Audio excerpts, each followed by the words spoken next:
Yo, yo, yo, what's good? What's good, everybody? Let me see who up in the building right quick. Yo, man, y'all gotta forgive me. Wait, let me wait for some people to fall up in here right quick.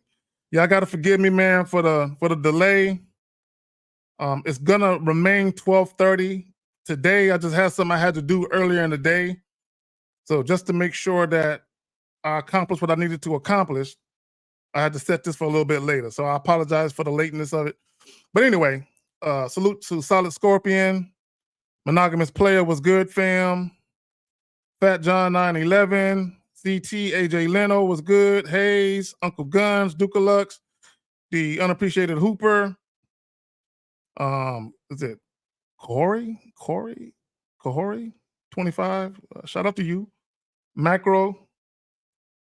Look, I want to talk to y'all about something. This is very, very important.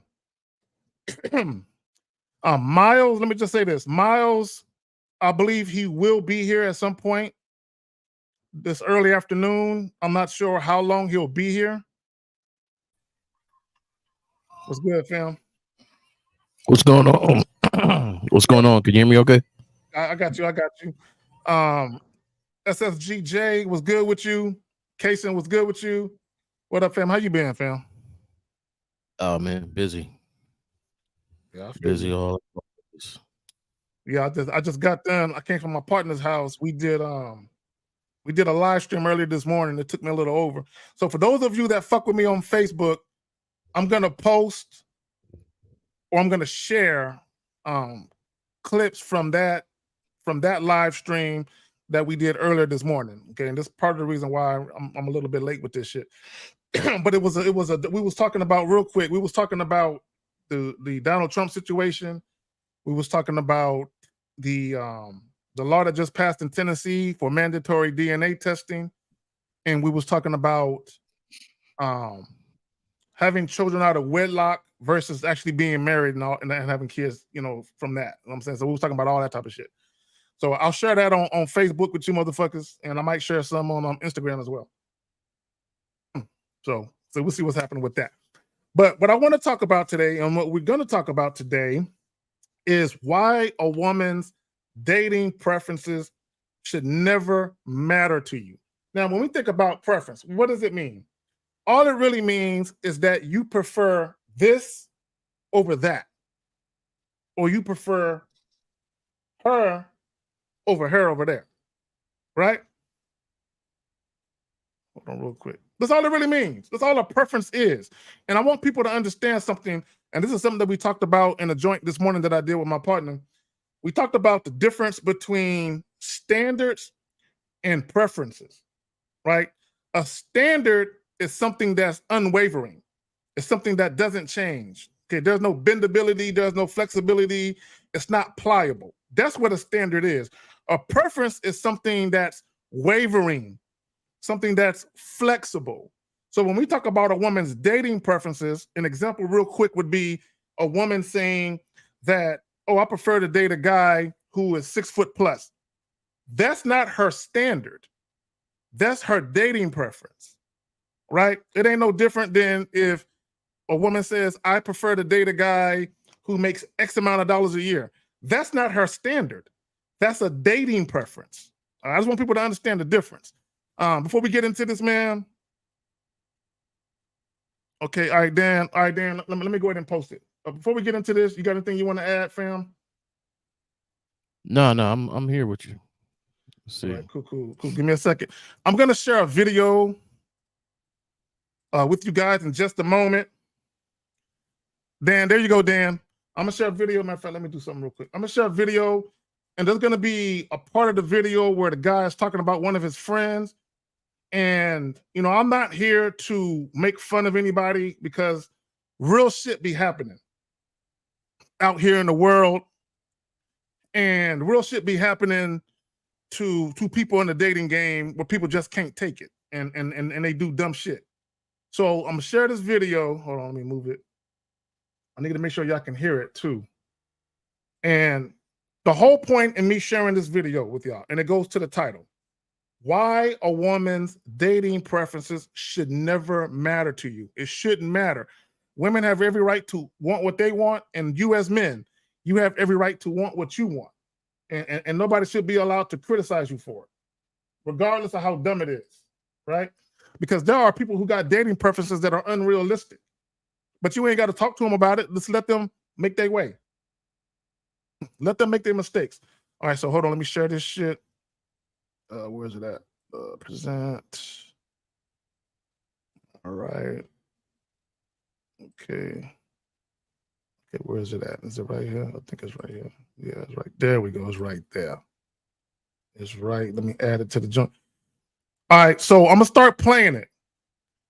People in the chat, if you can hear it, I need someone to press 1 once I start playing it, right? So I'm gonna start playing it right now. Press 1 if you can hear it. I need to make sure y'all can hear it. Explain to me why height matters in a relationship. My only rule is that you guys had to stay body positive. I need y'all to respond. I need to see the ones or a no or whatever. I mean, I'm hearing it. I don't know about everybody else. Okay, I can hear it. Okay, so I'm gonna start it all over. Okay, let me make sure it's turned up. Make sure all the volume is turned up. Okay, start it all over. I want to talk about it. And I might pause it here and there, but I want to talk about it. So you see, dating preferences should not excuse treating someone like this. So, but let's go ahead and listen to it. Ask women to explain to me why height matters in a relationship. My only rule is that you guys had to stay body positive, and I got over 10,000 comments and almost 1,000 stitches of women explaining why height matters in a relationship. A lot of women. Okay, let me stop right there. Okay, let me stop right there. Why are you asking women why height matters? Who can't look, gentlemen, I got a scenario for you guys. Let's say you were at a pool party and there were some chicks there that looked like they could star in My 600-Pound Life. And you were talking to some girls, and one of the girls told you or mentioned to you that this obese female is interested in you. And if you say, nah, that's not my cup of tea, I'm not really interested. And the woman says, why, you don't like big girls? That's not nothing against them personally, but just I like girls who are a little more in shape. And if she asks you why, are you really going to explain to her why you prefer a woman that's a little slimmer or a woman that's not quite as big?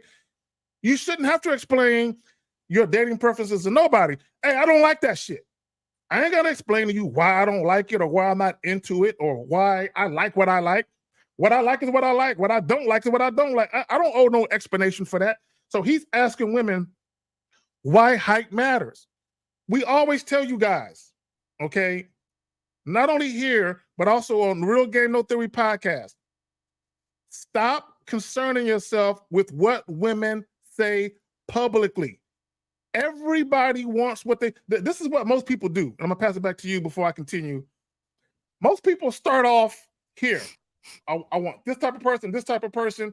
And then normally as you start to meet people, you kind of begin to understand what's realistic and what's not. So a woman saying she wants a guy that's 6 foot plus, most women aren't going to be able to consistently date men that are 6 foot plus. Why? Because that man has to be her type, whether it's the race of guy she wants, whatever it is, that guy has to be into women because maybe he don't like women. He's 6 foot plus, but he prefer men, right? Or he could be 6 foot plus and he's in a relationship and he doesn't cheat. So women can run across guys that are 6 foot plus all day, but there are going to be certain things that rule a lot of those guys out. So what do most women got to do? If they want a relationship or they want to have sex, they're going to be dating men that are not 6 feet. Don't worry about it. Just because that's their preference, that doesn't mean they're not going to date men that aren't that preference. Women, you got to understand, women have a spectrum of different types of men that they would date. Simply because whatever their preference is, there's going to be a shortage of that, depending on where they live at and what's going on. You got anything you want to add to that, fam, before we get into this? Yeah, it's just I would look at it like when people have a preference, Of course, that's Yep. what they prefer, but they have been accepting a lot of things less. And it's so easy to see that even let's take the bad boy analogy, right? And the good guy.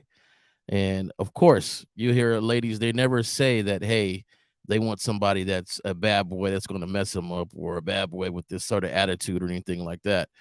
They always talk about this nice guy, but yet sometimes you see them with somebody ain't cool, and they know it ain't cool. They're just attracted to that for some reason.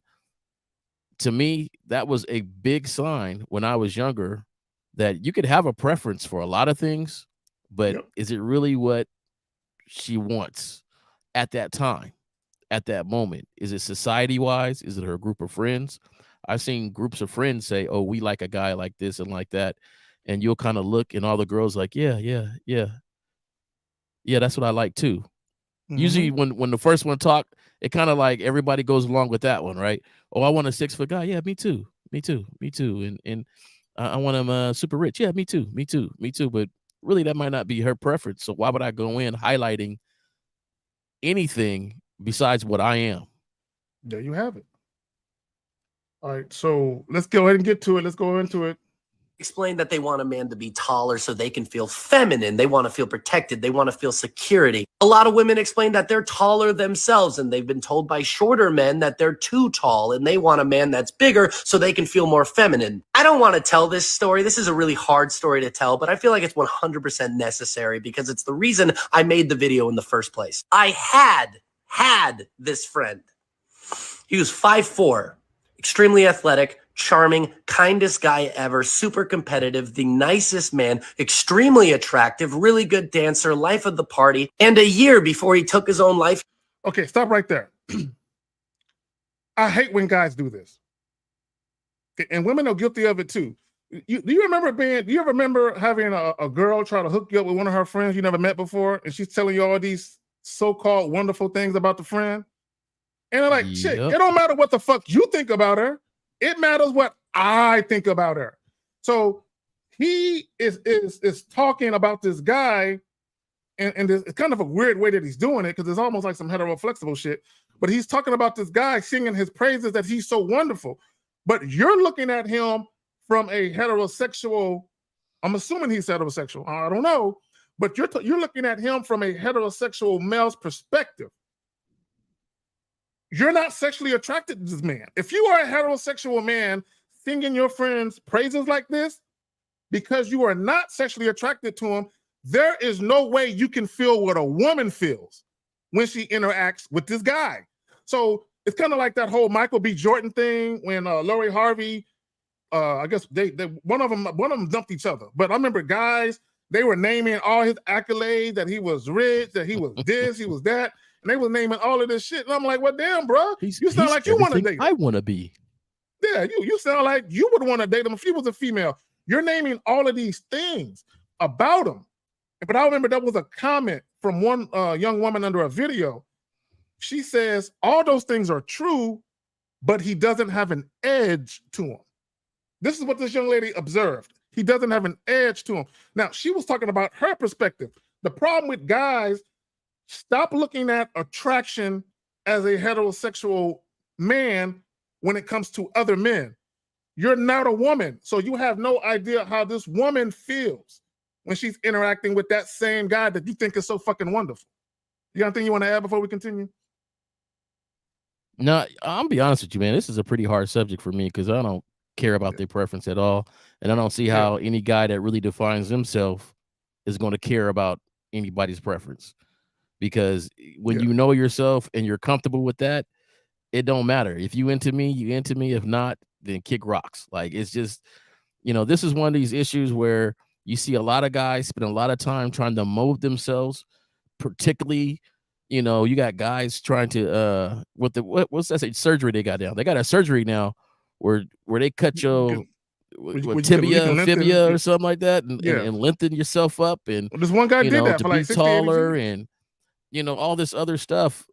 And still, it's going to be the same results, because if you're not happy with yourself, period, if you don't really know yourself, then you're going to be continuing trying to waver with every little thought that makes you think that this is what they want.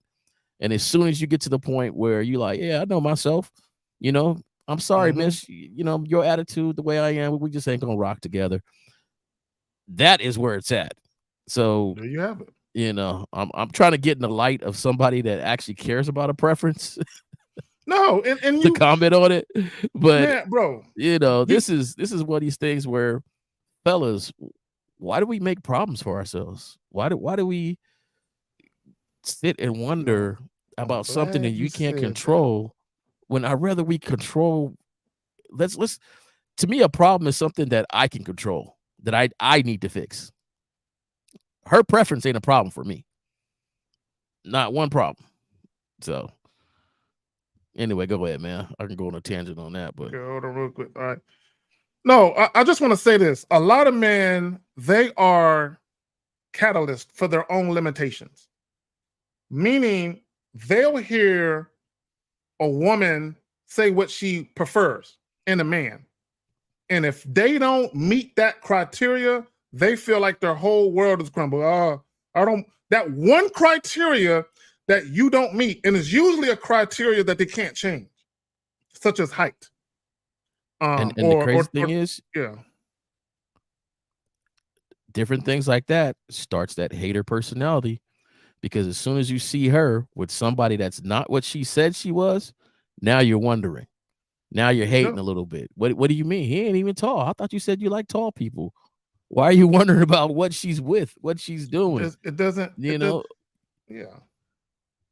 Let women have their dating preferences. And if you meet a woman, and here's the thing, and here's the messed up thing about it.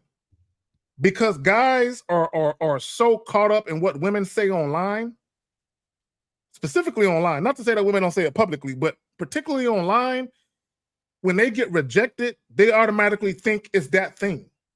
Okay. Although that woman who's rejecting them, they don't know what her particular preferences are.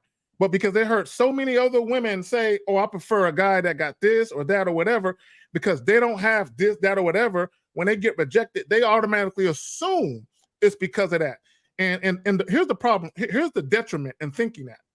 If you think I'm getting rejected because I don't have I don't have a certain look or I'm not a certain height, you will never have any reason to work on the other parts of who you are, because you assume that that one thing is going to get you rejected by all women or most women. I want to address something right quick. See, this is the shit I don't like. He says, what about women who expect their man to pay 100% of the bills and say that they're an emasculated man if he pays? So what? Why do you care what women say, man? See, this I'm gonna say this. I've never seen your name before, Wilmot Acquisitions, but that's a weak way of thinking. You have a very weak mindset to be concerned with what women say. Here's the reality, and see, here's the problem. Here's the problem, Jay Roman. Here's the problem. There's a saying that I say that is, masculine men influence women. Males are influenced by women. So let me break that down.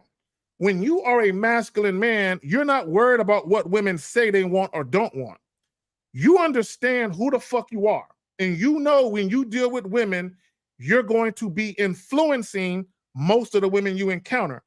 When you are influenced by women, that means you lack masculinity. You're going to be concerned with what they say, because what they say they want or don't want influences you, and it makes you feel insecure. See, a lot of guys, they'll say, well, all these women's unrealistic dating expectations and their preferences, they make men feel insecure. No, you make yourself feel insecure because you worried about some shit that don't concern you. Even if you are 5'4" and a woman says, I want a guy that's 6'4", that has nothing to do with you. A woman's dating preferences has nothing to do with you. That's just what she wants. See, you're making what she wants and what you don't have your personal problem. You got something you want to add to that, fam? yeah, like, even the way it's worded, right? What about the woman who expects their man to pay 100% of the bill, and if they pay 50, they say they emasculate? What? Well, you could never emasculate me. There's nothing you could do that would There you emasculate, have it. because I'm only going to operate the way I want to operate. So if there's a guy that wants to pay 100% of the bills and that's the way he Mhm. operates, then that's him. If there's one that pays 50, then that's him. What she prefers to me doesn't really matter in that situation. It's because this is the way I want to operate. And so that's the difference when we're explaining some things out. It doesn't mean a guy has to pay 100 or he has to pay 50. Whatever he wants to do, that's what he should do Mhm. in his life. Yep. And you only And that deal with the erases women, her then they got an issue with preference. it. Yeah, and that erases her preference. Oh, if I want to pay Exactly. 50 and she goes, I'm only with the man that pays 100. Well, go be with that man because that There one you ain't go. going to be me. And There, that's simple. there you have it. And here's the funny part. Here's the funny part, Jay. Here's the funny part. There are women who would have a certain preference, but when they meet you, they realize if I don't deal with this guy on his terms, I can't have him. So Hey, although is I my might volume have okay? you said who? My bad. I'm sorry. Is my volume okay? Yeah, I'm you're fine. getting Yeah, you're okay. I fine. feel like an echo or something. All right. Okay, you fine. No, it's not echoing to me, but you're fine. If y'all in the chat hear anything funny, just let us know. But my thing is, if you're only, this is why you only deal with women on your terms. This, when we talk about compatibility, it's really this simple, Wilmot. You only deal with women that you're compatible with. If you are a guy and either you cannot afford to pay all, because there are a lot of guys who cannot afford to pay all the bills, and that's okay. There's nothing wrong with that. Okay, you don't feel like you less of a man because you can't afford to take care of 2 or 3 people. A lot of guys don't got it like that. That's okay. So if you're dealing with a woman and you feel like, hey, if we're gonna be living together, you got to kick in on some of these bills. And if she got a problem with that, she can step. See, a lot of this is y'all so worried about not only having an issue attaining the woman, but you feel some type of way about your inability to be able to keep her because you don't meet her requirements. As a man, you never date worrying about a woman's fucking requirements. You're the one who set the standards. As the man, you set the standard for what you want in your life, and you only deal with women who adhere to that standard. Whatever she wants, if you don't have it, she either got to go ahead and make some concessions to be with you, or she can go find a dude that she want that got all that shit that she needs, or that she wants or desires, or whatever her preferences are. Don't worry about what the fuck a woman wants. I tell you this, man. What's so crazy? What's so crazy? When did it get like that? And I think a lot of people need to kind of sit back and really think about that, because when you're younger and you're a boy, you're playing on the playground, you don't go ask the girls and say, how do I play as a boy? How do I act as a boy here? When you get a little older, do you go to them? Did you go to your mom? Hey, mom, how do I act like a man? How do I be a man? Mm-hmm. You didn't ask the girls how to be a boy when you were younger. You didn't do that. You just played. You played with the other boys. You ran, you tackled, you jumped. You didn't even worry about it. And if she said, I prefer a boy that doesn't run, that just sits here and plays this game with me, you wouldn't even fathom it, because it was not your life at the time. You were enjoying it on your own, doing the things you wanted to do. But as soon as we get older, all of a sudden, now we're double checking. Hey, lady, how do I reflect manhood in your eyes? It doesn't make any sense to me. And what's crazy is, yeah, go ahead. Hold on real quick. What's crazy is you've seen too many examples, either your sister, your aunt, ladies at work, everywhere. You just seen too many examples where they'll say one thing on what they want and what they ain't going to deal with and the guy that's going to be in their life, and then they don't do it. They turn around and you see them with the opposite of everything they said. Exactly. But then you'll turn around and go do the same thing, looking for their advice. What do women want? How can I be better? Come on, fellas. Let's don't make it harder for ourselves. It's like guys are trying to switch up their personality to fit a woman's design or to fit a woman's plan for them. That's backwards as hell. So, man, let's get back to this. If y'all got any questions, please put a Q in the chat followed by your question. He opened up Yeah, to I'm me curious. one night and he explained to me that he'd been suffering in silence and he was extremely depressed because his entire life he had been ridiculed and he had been picked on because of his stature. And he told me what hurts the most out of everything that he had ever been through is how women would never take him seriously because of. You see, his whole existence was being accepted by women. That was his fatal flaw. So he says throughout his whole life, he was ridiculed and made fun of. But he said what hurt him the most was how women treated him. So it didn't matter what anybody else says. He basically said, anybody else can make fun of me, but please don't let it be a woman, because I don't know how to handle that. He made his whole existence about women. And let me just say this. Do y'all think he's the only five? Well, he was, I guess he passed away by his own hand. Do you think he's the only short guy or 5'4", 5 foot guy in the world? No. The rest of them didn't take their lives. Why did he? Why did he take his life, but no one else did? That's his same stature. But let's get into this a little bit more. Go ahead. Yeah, play that video. His height. He'd start talking to a girl, and what's the question they always ask, gentlemen? Every time you start talking to a girl, how tall are you? He never made it past that point. And when he did make it past that point, because the question was never asked or he never gave that information, he was told to his face every single time, even when they started dating for a little bit or whatever, that they could never be together because he was too short. Can't imagine what it was like to live in his shoes, and we talked about it more and more, and everyone tried to encourage him, but he got into alcohol. It spiraled out of control. He got severely depressed, and he ended up taking his own life. Every time I see comments where it's like, but how tall are you? Or I'm talking to a girl, and they're like, how tall are you? I think of him every single time. And I'm watching all these videos of all these women just explaining happily, carefree, why it's okay to just turn a man away because of his height. And further, you see this bullshit? I want y'all to pay attention to what he said. Why is okay to turn a man away because that's what they want to his do. height? Look, I'm gonna say something. Yeah. It's gonna sound mean. You men, you're not owed anything. Women don't owe you anything. Look, I see on Facebook a lot, I see that people post shit like, oh, you deserve love, you deserve this. Nobody deserves nothing. You're not entitled to nothing. When God put you on this earth, he didn't say, I'm going to promise you love and happiness. And whatever woman or women you want, you're going to get. That's not promised to you. Nobody owes you anything. Here's the reality of it. There are going to be men who have it far easier than other men. Period. Just like there are going to be women who have things far easier in a dating and relationship game than other women do.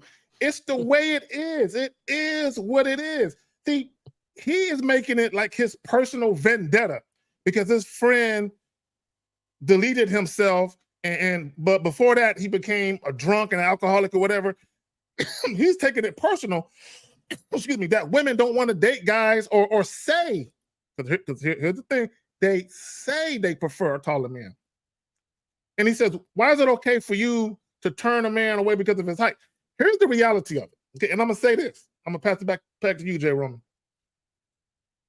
When there are certain things that maybe you lack, or maybe certain things that are or perceived weakness, it's incumbent upon you as a man to take that weakness and try and turn it into a strength. When it comes to your height, right? Never look at that as a weakness. That's something that you can't control, right?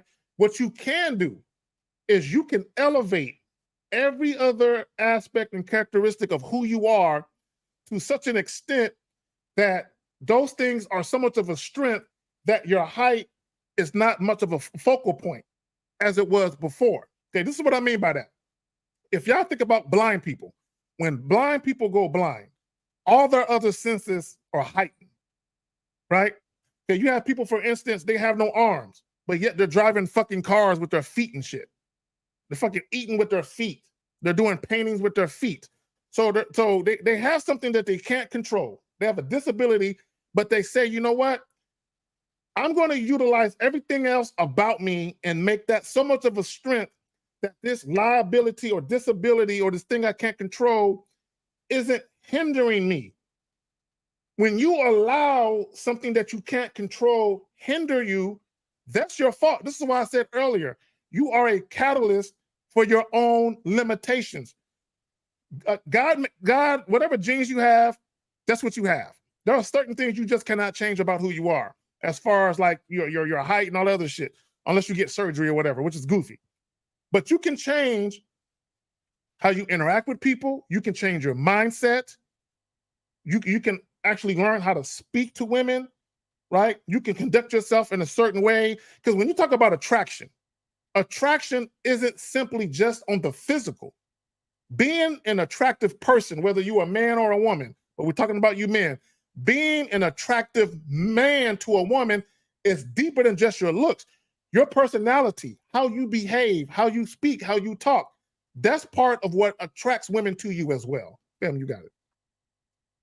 Yeah, I like the way you said that. And the first thing to me you need to solidify and solid up is just your mentals on it. You can't keep blaming yourself for something that you're not.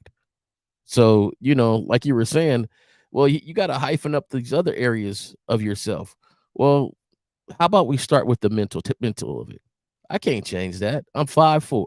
You know what I'm saying? If my man is 5'4", just, hey, I'm 5'4". This is it. Now, when somebody say, how tall are you? And you say, oh, I'm just 5'4", or I'm just, well, you're putting a limitation, and the way you present it yourself is saying I'm not cool with it. But if you come up and say, hey, baby, I'm 5'4", but hey, I'll make it up in every area I got. What's your name? Like, get past it. Like, it is what it is. She's looking at you. You see how tall I am. You see how tall I am. Let's get on to something else. Like, to me, the mentality and why people do certain things are so important for us to really strengthen up. If there's something that you can't change, you got to accept it. And just think how brilliant the mind is. Just think how brilliant some people are, because some people have true life physical disabilities. Some ones that are super noticeable, half their face gone, disformed arms, leg. Like, some people have some stuff that are truly a disability that can't be changed, but some of their attitudes and the way they attack life, it's like, come on, 5'4", you ain't got no excuse. There's some people with some real stuff that are attacking life with vibrance and stuff. Like, we got to start showing up our own mentals. It is what it is. One of my favorite lines back in the day, I used to say, when they'd be like, whenever we was talking about types and stuff, and I'll just let them know, yeah, I'm your type. You just don't know it yet. See, right? So, boom. Now, I'm not going to go down this list of types and whatever that doesn't even really matter, because when we start talking, engaging with each other, I want you to know me. I don't care about your past and who was 6 feet that you liked and who was all this and did they bring you flowers, and that has nothing to do with me. Our interaction starts now. Maybe I'll be the first 5'4" person you like. Like, I know you like them tall, but hey, I might be the first 5'4" person you like. The mentals is what really matters here. And that's part of really knowing yourself and being comfortable with that. I'm glad you said earlier about saying when you would roll up on babes, you would tell them, I'm your type, you just don't know it yet. See, what a lot of people don't understand is you might not be a woman's physical type, but once you start talking to her, once you get in that ear of hers and you start hitting her with that mouthpiece, she looks at you different. See, here's the thing, and I said this before, right? Because I remember I was dealing with this one young lady, and she told me straight up she preferred guys that were 6 foot plus and light skin, colored eyed niggas. There ain't nothing about me that's light skin. My eyes aren't colored unless they're red, right? And I'm 5'9". But this chick was head over heels in love with me, right? Because I got in her ear and I started talking to her. So I might not have been her physical type, but I was her type of man. Okay, and that's what it's about. What kind of man are you? Yes, there are going to be some women that might not like your look, right? There might be another guy where more women like his look more than they like your look. But here's the funny part, J-Ron. Here's the funny part. There are 6 foot plus guys all over the world that are having problems dating. So let's put that in perspective. Women, a lot of women have this dating preference of 6 foot plus, but yet you have a litany of men who match that criteria that can't get a woman to fuck with them to save their life. So what does that mean? If 6 foot plus was the thing, that means every 6 foot plus guy should have his way with women across the world. But that's not true. So what it means is, yes, that guy might meet the physical criteria or the stature, but once he starts talking with those women don't like his personality. They don't like the way he's conducting himself. Because guys forget that how you conduct yourself, how you behave, your personality, your charm, all of that, that matters just as much, if not more, in many cases, especially in relationships. It matters more than simply how you look. But guys are so fixated on the physical. And I know what it is. Part of it is because most guys, when it comes to how they are attracted to women, they're so shallow and they're so superficial with what they want. Oh shit! Hold on. What's up, fam? Yo, what's going on with y'all, man? My man got the taco meat showing and everything. Nah, it's hot out here. I'm in Florida. It's hot as whatever. You understand? But I'm helping my pops out. He putting on a stage show. Oh, this what's up. Oh, he in the music? He's promoting it. Oh, he promoting it? Okay, all right. Woo. Yeah, so that's the best end to be at, man. Yeah, man. So so I'm helping my pops, man. So I just wanted to let y'all know what it really is. I'm not just sitting down twiddling my thumbs. You feel me? No. Hold on. Let me see if I can show you my pops real quick. All Dad, right. Hold on. I just my people's. This is my pops right here. What's up, pops? What's up, pops? Say what's up, doing, pops? What's up, man? I'm here, man. I'm here. How you doing? Oh, he got that accent. That Jamaican accent. Strong with this one. Oh, Trent, that's you, Trent? No, that's not Trent. That's K Zaggin and Jay Roman. All right. Yeah, they're gonna How be you doing, sir? How you doing? Vegas next week. All right. All right. Yes, sir. Yes, sir. I'll see your videos then. All right. All right. And here go my sister too. How you doing, sis? How you doing, sis? How you doing? Y'all meet her in Vegas next week as well. That's right. Nice. Did I see her in New York? Was she in New York when we went to the New York? She did the food. Remember? Yeah, I remember. Yeah, I remember. Yeah. Yeah, man. So I'm doing my thing, helping out family. You know what I'm saying? Okay. So I appreciate y'all. But guys, remember to get your live stream tickets for Vegas.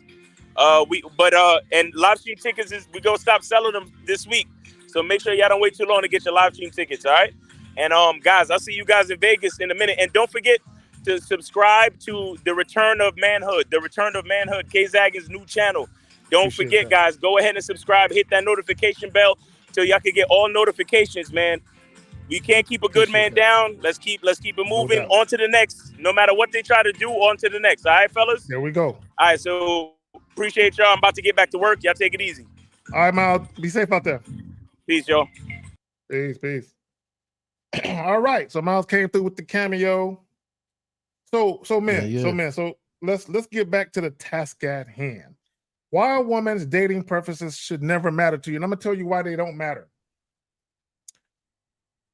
A lot of people's dating preferences are shallow and superficial a lot of the times, right? So we did a real game, no theory joint, and we were talking about, we showed a video where the guy says he doesn't care about what women want, only what they respond to.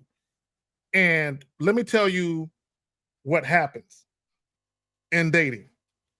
Femininity yields to masculinity, period. Natural order of things. Femininity yields to masculinity. The problem with a lot of guys, you're so worried about not looking a certain way, right? You need to be focused on how you conduct yourself as a man. Being a man is about how you act. It's about how you behave. Be a man, because I'm going to tell you, regardless of what women say they want when it comes to their dating preferences and as far as how a man looks, every single woman, rather, they want a man. They want a man who behaves like a man, who conducts himself like a man. All women want that. Now, they might be a little more pickier about other shallow and superficial shit along the way, but first and foremost, they want a fucking man, a masculine, dominant, authoritative, authentic, assertive, take charge man. That's what they want. As long as you're that dude, you're going to run into the women that's down to fuck with you. But when you lack, or you're deficient, or you're devoid of any one of those things, or if you're devoid of what makes a man, you're gonna run into trouble no matter how the fuck you look. You got something you want to add to that, fam? Yeah, Hey, man. real quick, shout out to the homie Steve Dean. Go ahead, fam. What you going through life worrying about what you're not and who doesn't like you, compared to being in the building wondering who do like you. You know what I'm saying? Like, it's crazy to me how this thing we used to do when we used to go in the club was I used to take a stroll, right? You go to the club, you know, I used to kind of walk around the club and kind of look at who's trying to checking me out, who's looking at me. I wasn't worried about who wasn't checking me out, who wasn't looking at me. I didn't care. That ain't the ones I want. I want the ones who will understand my story, who listen to me, who vibes with me. So why would I be in a place always being concerned about what her preference is and if I match that or not? I don't really care. We're not going to deal with this, and I'm not going to make a problem for myself even more. Why would I do that? And that's one of my things I repeat over and over again is, why do we try to make life harder for ourselves when we're so concerned about what everybody else wants from us? Stop making life harder for yourself. There's no need to worry about that. Your main focus should be you, improving you for you. I don't roll around anywhere wondering if somebody likes me. I don't care about the wonder. Am I feeling you? Am I getting the vibe I need? There we go. You know what? To add to that, I'm bugging shit. I got the microphone way over here. To add to that, I only fuck with people who fuck with me. You know what I'm saying? So to me, this is why when guys get rejected by women, I don't understand why they take it so personal. Okay. That woman, a lot of times, look, let me tell y'all something. A lot of times, if for those of you who believe in God or higher power or whatever, a lot of times a woman telling you no or rejecting you is actually a great thing, because you don't know what type of negative experience you would have had if you would have dealt with that woman. You don't know. So sometimes a woman telling you, nah, I'm not interested, I'll pass. Sometimes that's the best thing for you. I gotta ask, why people take it so personal? Why you take it so serious? I never just because she said no. Like that ain't nothing. That's one drop in the ocean, you know. And I don't know about anybody. Look. I went on this cruise, right? We pull up to the cruise. It's the biggest boat I ever seen in my life, right? You pull up to a cruise, it's the biggest boat. In fact, when you enter the cruise, you enter in on like the 14th, 15th, 16th, 20th level, right? It's like a city on it's the fucking biggest ocean. Yeah. I'm waiting in line and I'm seeing Mack trucks go in this boat, the whole Mack truck, and there's a line of them just going into this boat, and you realize, damn, this boat is big. I'm looking at a building across the way on land, and I'm like, damn, this boat is huge, right? This boat is huge. Then we start to pull off, and I still got that feeling like, man, I'm in something safe. This boat is really huge. Yep. And we're pulling off, and I'm starting to enjoy myself. And then I look, and I don't see no land. I see nothing, right? I'm just a boat in the ocean. And then that feeling gets like, you know, this boat got a little smaller. This boat got just a little bit smaller in my head. And next thing you know, we hit some water, and we're about, and the ocean is tearing. The ocean is just moving this boat like it ain't nothing. It's nothing. It's a drop of water. And I think that attitude, for me, somebody saying they're not into me ain't nothing. It is a drop of water in the ocean. It doesn't affect or even change the current. It don't change my tide. It don't change nothing. You guys make this rejection super big because you bring it too close to your homeland, to yourself. You got this big old rejection sitting here when really it ain't nothing but a drop of water in the ocean. It shouldn't change nothing. It don't mean nothing. Look, one thing that I pride myself in, Jay, I pride myself in my mood never changes. Okay, meaning this. If I run into a woman and she is showing sexual interest, like she's really into it, like she damn near throwing it at me, I don't get all giddy and super excited. Like my temperament is the same. When I first approached her and said, "Hi, my name is," what's your name? My temperament is the same, even if she basically throwing it at me and we're about to go leave and get it in. Now, conversely, if a woman rejects me or tells me she's not interested, my temperament is still the same. It never changes. My temperament never fluctuates based on a woman telling me yes or no. It don't matter. Because it don't matter what a woman wants to do with me or not do with me. I'm still a happy-go-lucky motherfucker living life, enjoying my life. I got a lot to live for. I enjoy my life. I love myself. I love who the fuck I am. So a woman saying yes to me or no to me can never have an impact on that, positive or negative, right? So if I'm dealing with a woman, this is just another branch off the tree of life. This is just another branch, another twig that I got. But if that twig falls away, the tree is still there. That tree is me. I'm still there. I'm immovable. I don't go nowhere. So what guys have to understand in life, women and people in general, co-workers, friends, sometimes family members, your life is going to be a revolving door for people. They're going to come in, they're going to come out. There are going to be people that you thought was solid that ain't solid. There's going to be people that you thought would never be solid and they are solid, right? It is what it is. But never live your life for the validation or the acceptance of others. Live your life for you. So if you're a man and you're having a little difficulty getting some women, okay. If you got some insecurities, if you got some low self-esteem issues, you can get help with that. And it just so happens that I do consultations. So hit your boy up. The return of manhood at gmail.com. I got you. Go ahead, Phil. Smooth intro. I like that.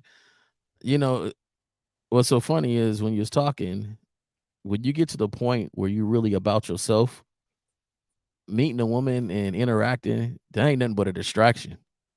Like, there's a lot of times I will forget to call somebody. I forgot to call you. I was busy doing other stuff in life that this is nothing but a distraction. It don't really make my day either way. And I think, fellas, a lot of times your whole world is so wrapped up into women that rejection just messed up your whole day. Like, I roll with fellas where somebody will ask, "Hey, did you call that girl?" "No, I forgot. I forgot to call her. It didn't really matter." Like, it's no, "Oh, okay, well, her friend was waiting on your call. She's been waiting. Oh, I'll get to it when I get to it." Like, it's nothing that it's on there's no priority level on that because it's not making or breaking my day. So this guy that's 5'4", I don't know if you finished playing the whole video or you want to play some more of the video. You want to play some more? It's up to you. But no, I didn't know because we paused it to make some points, and then it was about like a minute left. He was just going in. He was just talking about his friend the whole time, really. Yeah. So that's a sad thing. Your friend commits suicide. To me, that video should have went how sad it is that he committed suicide over a woman's preference. He made it about the woman. And let's learn from that, fellas. Yes. And not attacking women for having a preference. There you go. It's okay to have a preference. And if I don't meet your preference, I don't care. It doesn't make me any, because I am stronger than your preference.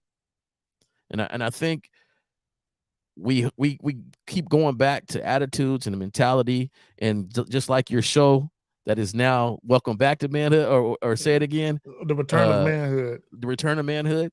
But Yes, the Manhood, no, it's Steve's show, Manhood Mindset, because that mind is so important. It's the man mindset. The man mindset. The man mindset. That mind is so important when shaping yourself and your attitude to attack the world. There's one thing my grandfather used to say is that we have to be strong to attack the world, period. Mm-hmm. And that's just not physically, but it's also mentally. Rejection doesn't mean anything when you're sharp enough. Like it just, it doesn't mean anything. So look, and shout out to, because I want to go back to what you said about Steve. Shout out to Steve the Dean, the man mindset. One of the biggest issues that people have, both men and women, when it comes to not having life go the way they would prefer, is they have a fucked up mindset. Their mindset isn't right. So let's go back to the dude that's 5'4". Okay. He already felt some type of way about his height. He was already insecure about his height from his childhood, his adolescent years, maybe high school or whatever. He was already insecure about his height. Here was the problem, and I did a consultation a couple months back, and I was dealing with a guy that had self-esteem issues. And talking to him, I realized rather quickly, because he was in a relationship, and this is what I realized about him. I said, the reason why you and your girl can't get along and y'all keep battling is because you are expecting her to cover your insecurities and low self-esteem for you. You are expecting her to quell those feelings of inadequacy and ineptitude. You are expecting her to behave in such a way and to say things to you in such a way where you feel better about your own self-esteem issues and your insecurity issues. And I'm like, that's not her job. It's not her job to come into your life and conduct herself in such a way where you can feel better about your insecurities, right? It's your job to fix those insecurities before you even deal with women or before you even get into a relationship. Whatever ails you, whatever issues, hangups you have, fix that shit. Don't get into relationships and expect people to help you fix shit or to treat you in such a way where the insecure voices you have in your head aren't as loud because this person is going out of their way to say and or do things to make you feel better. Because it's almost as if you're obligating somebody to be something to you that you can't even be to yourself, if that makes sense. Which is, a relationship can never last that way because it's unfair to obligate people to, hey, I feel insecure. Can you say and do things to make me feel better about myself? Now that person is obligated and they always got to worry about you. Okay, let me tell this real quick story. A couple of years ago, okay, and I can't remember if it was a live stream I watched or if it was a recorded video on YouTube. There were two individuals, male and female. They got together and both of them had issues. They had recent losses in their life. I believe that both of them, someone died that was close to them. Both these individuals had that happen. So they went through a state of depression. Both of them were going through depression, right? So they end up meeting each other. And they ended up basically trauma bonding, if you will. They ended up basically leaning on each other to get over the depression they were in. Well, what ended up happening was the woman ended up getting over it. She got past it. She worked through it. The guy didn't. So what she realized was, all this shit you putting on me is heavy. It's heavy for me. You weighing me down with the burden of your problems, right? But she didn't see it before because she was in the mud with him. But once she rinsed herself off and got up and stood up straight and be like, I'm better now. I went through something, but I'm better now. Then she realized, you're weighing me down with the burden of your issues and problems. I can't take it. And she dipped on them. So when you make other people obligated to help you fix shit or help you heal yourself, that's not healthy for either one of y'all. Damn, you got it. Yeah. And then she dipped. And I'm quite sure he felt great about that too. And then he probably got in a state of more depression because what was he looking? He was looking for someone to help him up out of that. But I don't think he wanted help. Misery loves company. You know what? He just wanted someone to cry to.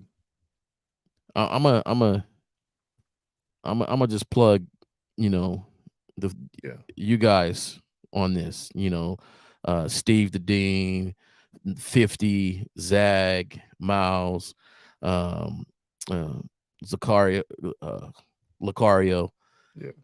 It's so funny how you have people kind of say, it's about the man again. It can't all just be about them. It can't all just be about them. But it's kind of funny how you have why a woman dating preference should never matter to you. We all know that they have preferences. Okay, cool. But let's shore up our mentals. Let's shore up ourselves. And it's funny how it goes right back to you. Nobody can make you feel anything that you don't really want to feel. I could have a young person come up to me and it's just like that. An older person could say something, a young person say, hey, you're ugly. All right, whatever. Like if your 3-year-old or 2-year-old or somebody came into you and said something negative about you, you wouldn't take it to heart. You'd be like, whatever. Or you might say something like, oh, the kids say the darnest things. Somebody older might say something. But as sure as you shore up yourself, it doesn't affect you. Why would we create a problem when we're so concerned about what everybody thinks about ourselves, especially this other race, this other gender, this other group that is always unsure about everything they do, right? So, but we gonna take their keys, and I'll just give an example. Acronym. Acronym was a partner of mine. That was his poetry name. Was Acronym. Real dope poet. He passed away. His name was Mike, but if you had him in the phone, it might have been wheelchair Mike or whatever, because he was paralyzed in a wheelchair. Now, Mike got shot, accidental identification. Somebody, shot him, paralyzed him, and it was the wrong person. It was somebody else they were actually after, but it was him in a wheelchair. Mike had the most baddest women I've ever seen a lot of times in my life. And we would chat, and he did not let the disability stop his personality, who he was, what he wanted to do, anything like that. And his kids is just a solid 2. To me, if you are walking around this earth with your own mind and functions and abilities, why in the world would you add more to yourself? Shoring up yourself, being mentally strong, making things about you and how you want to live your life will make life easier for you in the long run. So why not spend the time to invest in that and get with one of these folks to really shore that up and then go from there? And to me, it's funny because, me and my partner, Mike, was talking one day and I was like, yeah, Mike, I started working with this lady. Her name is such and such. And yeah, man, she kind of gave me that vibe. I'm about to take that down. He goes, what's her name? I go, yeah, it's such and such. Is she like 5'6", a little thick, little da. I was like, yeah. He was like, yeah, man, that was my last summer. I was like, oh, word? Oh, okay. We start talking. He's like, yeah, da. Oh, okay. And it was kind of funny because it's like, man, Mike, I knew I needed to check with you. I knew that, it didn't surprise me. He interacted with this young lady. Not at all. Didn't stop him from anything. So why do you want to stop yourself from anything by being so concerned with what a preference is? This is why I said, and I'm gonna say it for the 3rd time, a lot of guys are their own catalyst for their limitations. Your partner said, yeah, I'm in this wheelchair, but he still loved life enough to say, I'm not going to allow this to limit my happiness. I'm not going to allow it to dim my light or limit my effectiveness in what it is I want to do with the remainder of my life. Yeah, I can't walk anymore, but I got 2 hands. I can roll this motherfucker down and up the block though, right? And now hey, I got a whole new angle. You know what I'm saying? When I'm hitting on a chick, hey girl, look. When I was walking, I used to like to fuck in the chair. I used to tell the chick, let's get in this chair. I was like, now that I'm in this motherfucker, girl, I ain't got it. I just sit on me now. You know what I'm saying? So much easier, right? So there's so many different ways you can play with it and kind of poke fun at yourself. But the problem is, and I'm gonna go back to the 5'4" guy, he felt sorry for himself. So he wanted other people to kind of quote unquote feel his pain and be compassionate towards his own insecurities or self-esteem issues, which is why his friend said he almost it was almost like he was shaming women for rejecting the guy Having because of his height. preference. Yeah. Yeah. How dare you reject him because he's 5'4"? You almost as if women have no right to do that. So, and I would tell any guy that has a problem with a woman's dating preference, right? If you think you are that thorough of a guy, if you're that much of a good Samaritan, this is what you need to do. You need to go somewhere where there are some obese women who can't get a man's daily life, and you need to go have pity on them and go date them. Go date them. Because if you're telling women, you shouldn't have a preference. You should just date a guy because he's a wonderful dude. Then those same 600-pound, 700-pound women, they're wonderful women. They have a great spirit. They're nice women. Look, they'll make sure you eat. You won't miss a meal fucking with them. You know what I'm saying? So for all you do is worry about a chick cooking, with her, you ain't got it. You'll have plenty of food. So go over there with them obese chicks, 600-pound life chicks, and make their day and give them some dick. Go ahead and do that. Most guys won't. Most guys won't, because you're gonna say, "Oh, she's too big for me." Oh, wait a minute. So you got a dating preference then. You got to so it's okay for you to have a dating preference, but she can't. Come on, man. Hey, and they might get rejected by them because they be having some folks that like them too. Like, they do. They do. I'm you know, saying, yeah. Go ahead, Phil. It's you 5'4". You got to issue. My thing is, did he try to start a dating app? He could have started a dating app. Women who like short guys. Boop. I mean, they got apps for everything. Like, you just, for your own partner, and just think about the guys that surround him and him talking and telling this story, right? Mm-hmm. And then, of course, you put it on what, YouTube, where you found that at, or where it's at? No, I found it, so now, on Facebook. Yeah. So now there's a lot of people backing that, right? There's some guys. In the comment section, there's dudes. Yeah. And my thing is, are we really sitting here and that is what we would get from that story? That is, people teased him, women rejected him. It led to alcohol. Then he committed suicide. Like, is that the what we get from that is they shouldn't have a preference about the height? Out of all that is the keynote that we should be like, hey man, that is messed up. Their preference led him to do this. And I just don't think mentally that's where we should be at, where a preference, if you mad about a preference, oh, I'm too short, I'm too tall, I'm too fat, I'm too chubby. She say I'm not cute enough. I ain't got green eyes. I ain't got, I'm too skinny. I'm too dark. I'm too light. I'm too. We can start naming down a whole list of things. No, it's you. It's you and your mentality that needs to change. Well, not only that, but how egotistical and selfish are you as a person to say the world should help me deal with my insecurity and my low self-esteem? The world should tap dance around my feelings. Look, gentlemen, I knew this dude named Dion. I went to high school with. He was about 5'4", 5'5". And this dude, he had all the bitches, nigga. All. He had I never seen him with a chick that you couldn't classify as pretty. Never. I never seen him with an average looking woman ever. He always had some very attractive women from head to toe, always. Right? So even in high school, I saw him a couple years after we graduated in our early 20s, I would see him around. But now, one thing that he did do, he took care of himself. As far as his appearance, the way he dressed, he was always, what he did was he realized, yeah, I'm a short dude. Yeah, there's going to be some chicks that ain't feeling me, but I'm going to be the flyest 5'4" motherfucker on the face of this planet. And he was a fly nigga. He was. Right?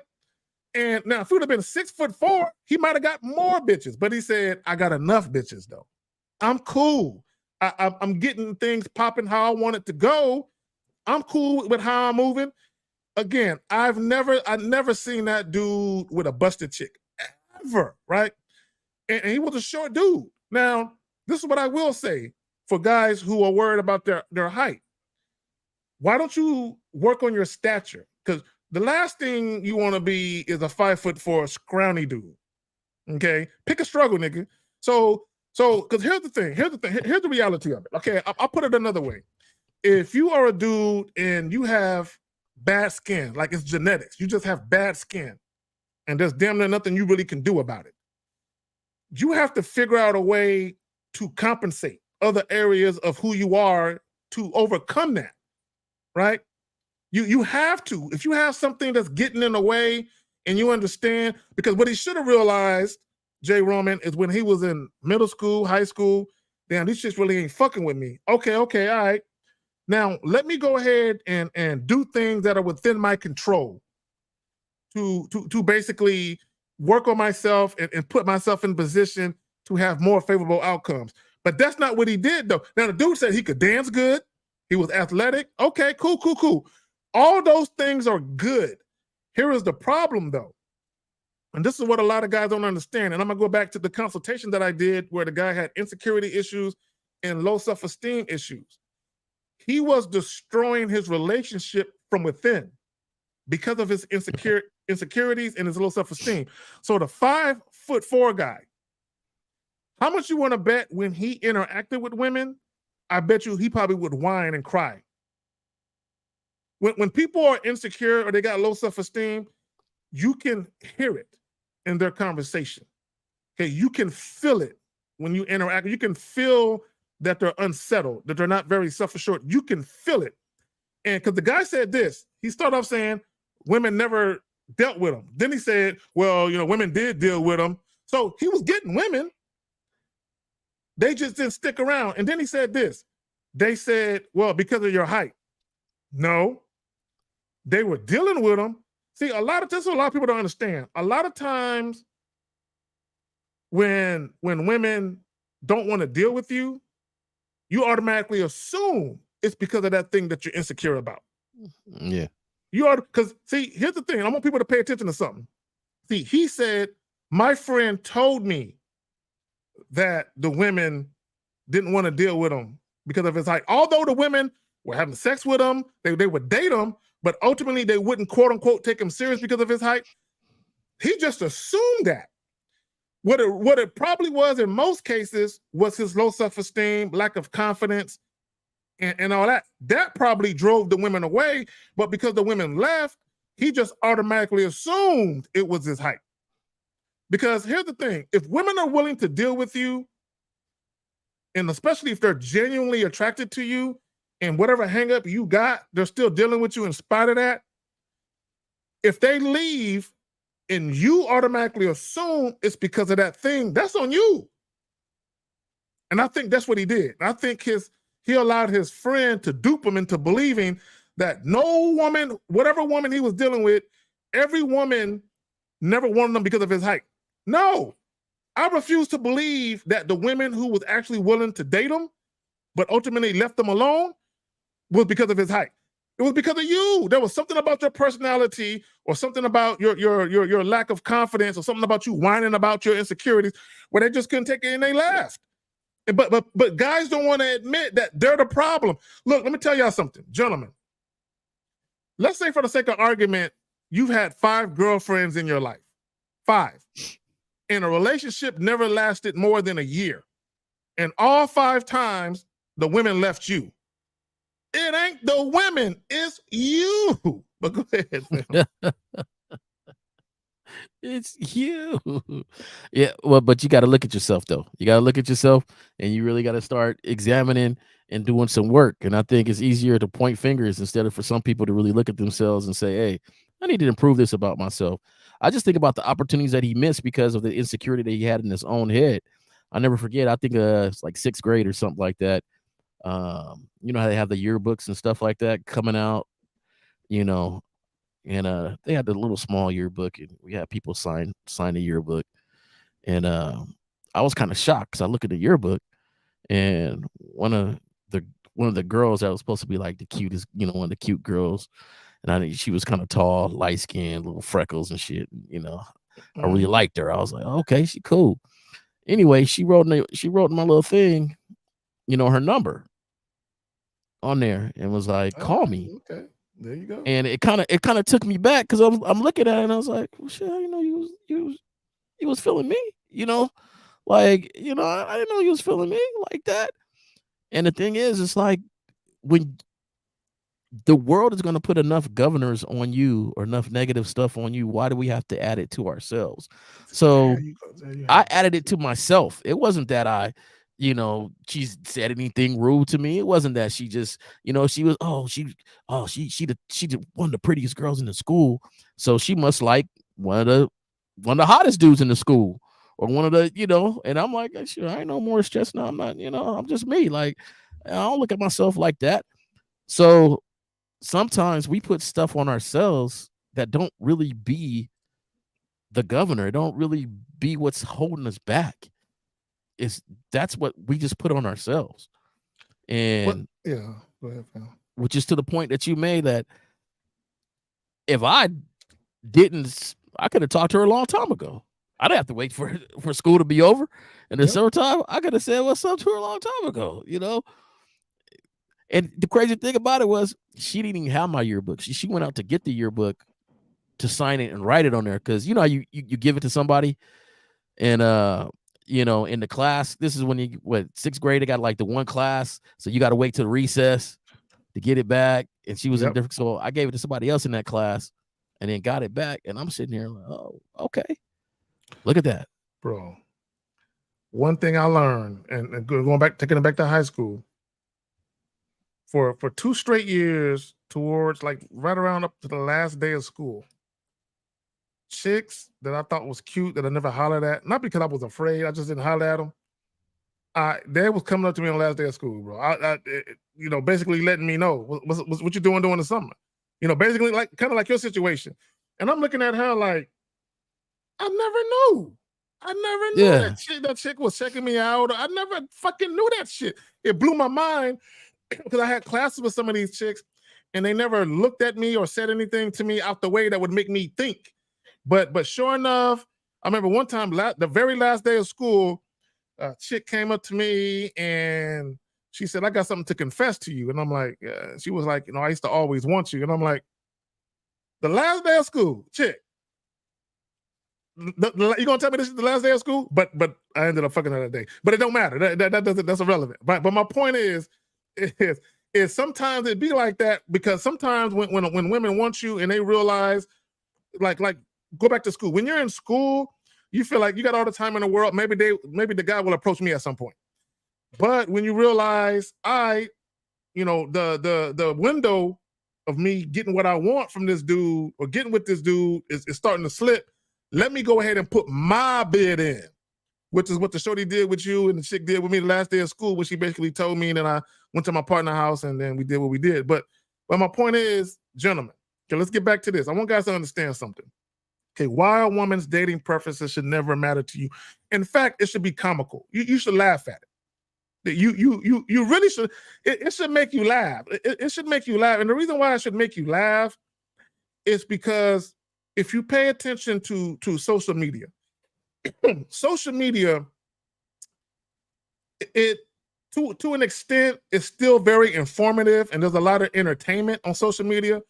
But what social media has also become, it's become a cesspool for complainers and whiners, right?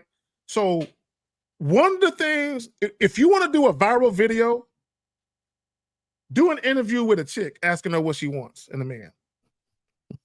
It will always go viral.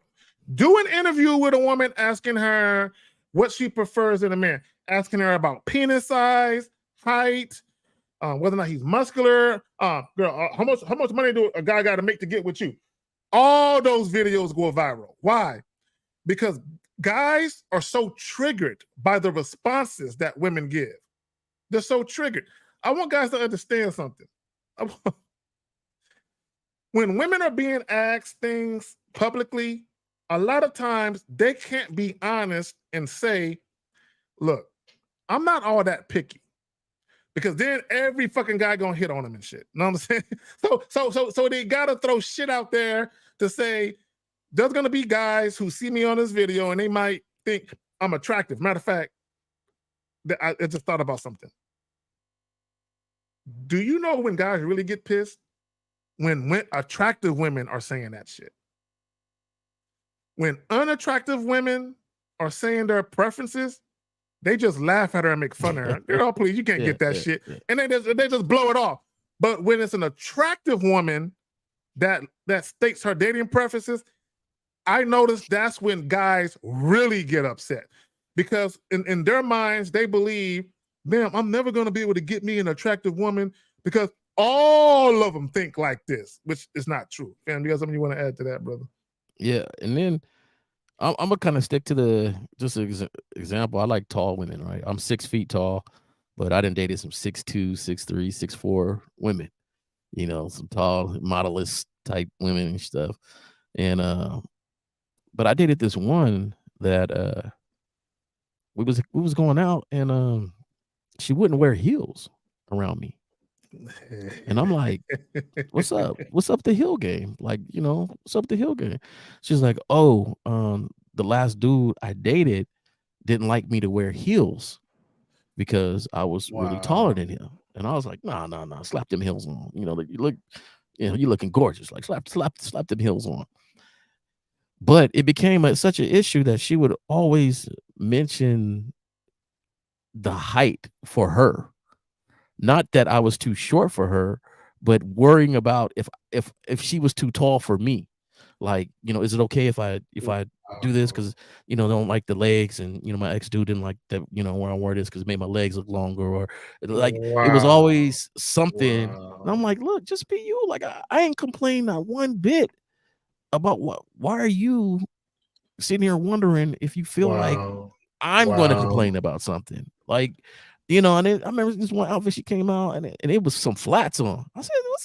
I said, do you like flats? Is that what you? I see you got heels. Those should look better in heels. Those some outfits that look better in heels without no flats. Yeah. Got the heels on, and it just got to the point. It was like, yo, if you're not secure with yourself and how you looking and how you rocking, it's starting to become my burden, because now I got to always reassure you that we're good.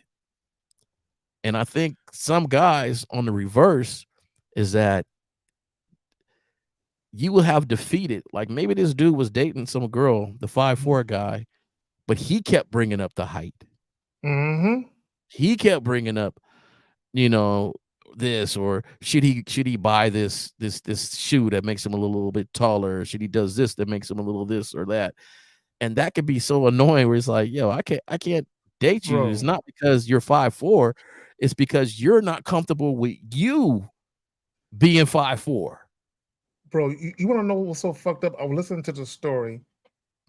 That insecure dude basically turned her into an insecure woman. That's what he did. He was so insecure about her being so much taller. Now she's overly concerned, or she lacks self-assurance. She can't even be herself because she's worried about the next guy tripping on her wearing heels or whatever. So he literally projected his insecurity on her. Right. And she basically took that shit, and now she got shit on her mind that she should never have on her mind. See, this is what I tell dudes all the time. Women should be free to be themselves. Period. And here's the thing. Because I'm 5'9", but the tallest woman I dated was 5'11". That was the tallest woman I dated, right? But she was an Amazon. She was thick than a motherfucker. She was an Amazonian. 5'11" ain't tall, bro. 5'11" ain't tall. No, it ain't tall. I'm not talking about the height. I'm talking about the body build. Like she was she was like what's that chick name? Megan Thee Stallion, right?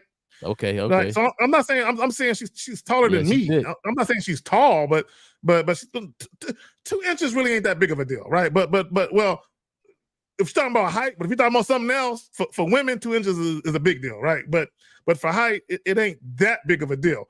But my point is that, and I would tell her to wear heels all the time. Like, hey, I don't give a fuck if you taller than me. Like it don't matter. Like, guys be so worried about that shit. And here's the thing. Once a woman starts to experience you, I don't think guys understand the importance of the experience that they can give a woman, where she can't get that experience anywhere else, or it's not readily available to her anywhere else. So when I say that experience, I'm talking about the way that she feels in your physical presence, and that feeling that she gets when she's around you, that anticipation, that intrigue, that excitement. Like, I can't wait to see him. I can't wait to talk to him. I don't think a lot of guys, they minimize the importance of having that type of influence over a woman, where the experience you give her, she can only get from you. So I think a lot of times guys, they so fixated on the physical part. Well, I got to look a certain way or she ain't gonna want me. Well, do you know how many guys she ran into that look that way that she prefers, but that she ultimately got rid of? Because they weren't that type of guy that could give her that experience. But so an example would be, I remember I was dealing with this one chick. She was dating this dude that was 6'3". Okay, this was told me he was 6'3". All right. Now she a lot shorter than me, but one of the things that she liked about me was the way that I made her feel and my physical presence. Like, she couldn't get enough of being around me. So although I wasn't her preferred height, the way that I made her feel was like none other. She hadn't experienced that before. So a lot of guys, they sell themselves short and they dim their own light. Like, man, if I ain't tall enough, then I guess I ain't man enough.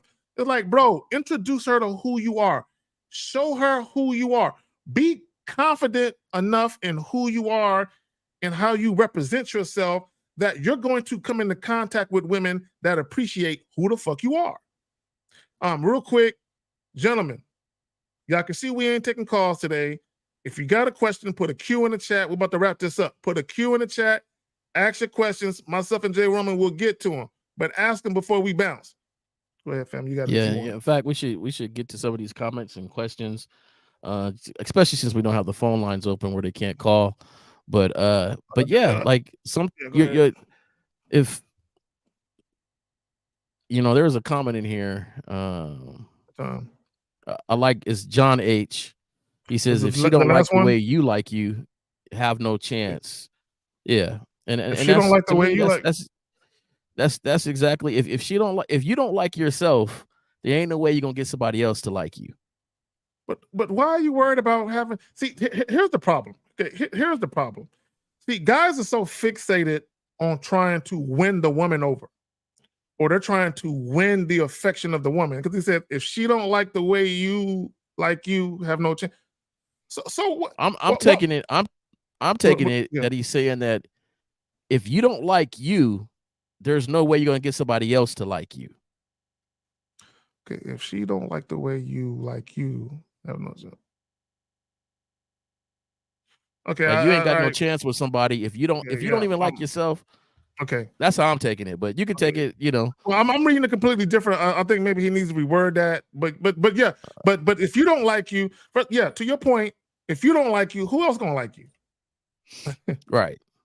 If you don't like yourself, who else? It's kind of like the saying: if you don't love you, who gonna love you? Who gonna love you but yourself? Come on, man. Okay, and let me just say this about that love thing, right? Because y'all know how I feel about it. I ain't got no on the surface. Love is a beautiful thing, but I think a lot of people, they lean too much on it, like it's the end all be all. Like, all I got to do is find love, and all my problems in life will be over with. Bullshit. They'll be just beginning in most cases. So he says, if I got a long-term girlfriend who treats me right but want other girls, should I break up with her still? But who wants other girls? Does she want other girls, or you do? You gotta, when y'all write y'all questions, can you proofread it before you hit the little button to send it? Because does she want girls, or do you?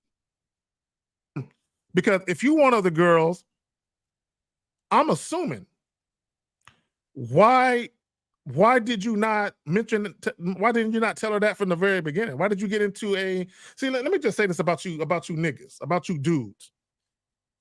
If you're dating a woman, okay, you're in the midst of dating her casually, like it's not serious yet. If you're seeing other women at the same time you're seeing her, number one, you shouldn't be hiding that. Okay, you ain't got to be telling her your business, but you shouldn't be hiding that. You shouldn't be secretive or sneaky about it. Now, in the event that you guys get into a relationship, you never get into a relationship on the woman's terms. So let me explain what I mean. Okay, me personally, I've never asked a woman to be my girlfriend. Okay, women ask me, can they be my girlfriend? So in the event that I feel like a woman has earned the right for us to even conversate about that type of shit, I'm going to lay out to her what the rules and regulations are, okay, and what's going to go down. So let's say for the sake of argument, a woman comes to me and said, Carrie, I want to be your girlfriend. All right, you know what? I've been thinking about that. You know, for the past couple of weeks, I've been actually thinking about you know, you kind of earned that slot. You know, yeah, you know, we could talk about that. And let's say she says, on one condition though, I don't want you fucking no other chicks. I'm gonna look at him like, hell no. No. I'm not gonna let you dictate. I'm not gonna let you dictate. I can't even talk. Dictate that to me. Dictate that to me. I'm not gonna let you set up parameters for what I'm gonna do with my dick. That's not gonna happen. See, so I'm assuming that the woman you with, the only way you could get her is if you committed to the idea of being sexually exclusive, knowing that you really didn't want to be. That's your fault. I'm gonna say this. So I see you said long-term girlfriend. So that means maybe you really didn't know yourself prior to being with her. Maybe this is who you wanted to be with. Now you done got a little older. You started reevaluating your life and you need to make some changes. And so now you're at the point where you realize, I want to start smacking some other stuff. But to me, you should always update who you are with what you got going on. And that's part of communicating. And let her decide about that breakup or not. But I will tell you this. You should have started updating her as soon as you started to improve yourself, because you know, like, why do you want these other girls? Why do you like what is it about? Are you just trying to smack the other ones and then go from there? Like, all that should be answered already in yourself. Like, you should already be like, you know what, I'm not this person that I thought I could be in this long-term relationship with just one person. I'm really starting to kind of get to know myself here, and I don't believe one person is going to make sustain me in this, and have your reasons and stuff. But at the same time, it's a little too late if that's the main thing you're talking about, because you should have been talking about a lot of other stuff prior to that and improving yourself and building up this man that she sees. And it's going to be a little different when she starts seeing this different improvements and different things you're focused on. And then she's like, oh, okay, this cat is changing. He's changing. I'm gonna ask a question. What's going on with you? What are you heading to? What are you leading to? I see you're moving different. I see you acting different. That should be. I mean, that should be way in the forefront before this. See, and you said something. You know, getting to know yourself. You know, when I was younger, I used to get into these relationships, these monogamy-oriented relationships. And I would fool myself believing that one woman was enough for me. And what I realized is that I can go months without fucking no other chick but the chick I'm with. I could even go years, a couple years here and there. I can do segments of, and I can go a year and only fuck you. I can go 2-3 years, I only fuck you. But what I realized, right, I'm not one of them 10-year, 20-year niggas. I can't fuck the same chick for that long, and that's the only chick I'm fucking. I had to realize, because I was lying to myself. I was forcing myself to be a monogamy oriented dude, and I'm really at my core, I'm not that guy. I'm not. I can't be, right? So and sometimes when you're younger, maybe you think you in love, or you think you love the chick, and you think you can be. But what happens after the dust settles and you get used to the chick after about 6 months, a year, 2 years, whatever it is, and you're like, damn, man, I miss being out there doing my thing. So you basically, you lie to yourself. But a lot of times you didn't realize you were lying to yourself because you really don't know yourself yet, right? So at some point, you have to sit down with yourself and you have to ask yourself, am I capable of being faithful to one woman for the duration of how long the relationship lasts? If a relationship lasts a year, 5 years, 10 years, 20 years, can I be in a relationship and never step out or cheat on her? Can I do that? If the answer is no, or the answer is I don't know, then you're not a monogamous individual. Okay, you're not that. And I want people to understand something. There's two types of monogamy. Two types, and you can Google it, look it up. There is sexual monogamy and social monogamy. Now, they can coexist together or they can exist independent of each other. So social monogamy are people that are in open relationships, but they live together. Like everyone knows them to be girlfriend and boyfriend. Everyone knows them to be wife, husband, or whatever. So socially, everyone knows them as this particular couple, right? That's social monogamy. Sexual monogamy is exactly what it is. Okay, you only fucking this one person, or if you're not sexually monogamous, then obviously you're doing other things with other people. So my thing to you is you need to go to your woman and have a conversation with your woman. But understand, here's the thing. I want guys to understand, when you get into a relationship, I want guys, this is very, very important. I want guys to understand something, okay? And this is something that I went through. When you get into a monogamy-oriented relationship where there's an expectation of sexual exclusivity, part of the woman's attraction to you is that. Is that because you were willing to give her that, right? That's part of her attraction to you. So if you go to her after the relationship has been going on for a year, 2 or 3, 5, 10, whatever years, and then you tell her, I want to open the relationship up, okay, you have to bear in mind that you risk a situation where part of what attracted you to her is now going to be gone, which was your willingness to be sexually exclusive, okay? Also, you have to realize if you bring up the possibility of opening the relationship up, you have to be prepared for her to be excited about it. Oh shit, okay, cool. Which is gonna fuck a lot of guys up. You know what I'm saying? Or you got to be prepared for her to say it's over. I don't want to do this. I can't do this. But you can't take it back. Once you jump out the window with that, I want to open a relationship, I want to entertain other women, and she gets upset, you can't be like, all right, babe, I know what's gonna upset you. All right, I won't do anything. She gonna look at you, you lying motherfucker. Okay, the fact that you was willing to risk this to bring it up to me means you've already decided what you wanted to do. So you got to prepare for the relationship to end or for her to be okay with it. Be like, I nigga, do you, I'ma do me. And she might be a little more excited than you are. You know what I'm saying? So be prepared. But go ahead, fam. Oh, he put Yoda or Yo. He put, y'all right. She asked me out. I was inexperienced before she asked me to be her boyfriend. I want other ass is what it is. Yeah, but I already know. You ain't gotta Don't say break we up right. with her then. I If you already don't, knew. if you ain't trying to be with her, then break up with her. Okay, this is what I would suggest you not do. I would suggest you not cheat, right? Because, and this is what I would say.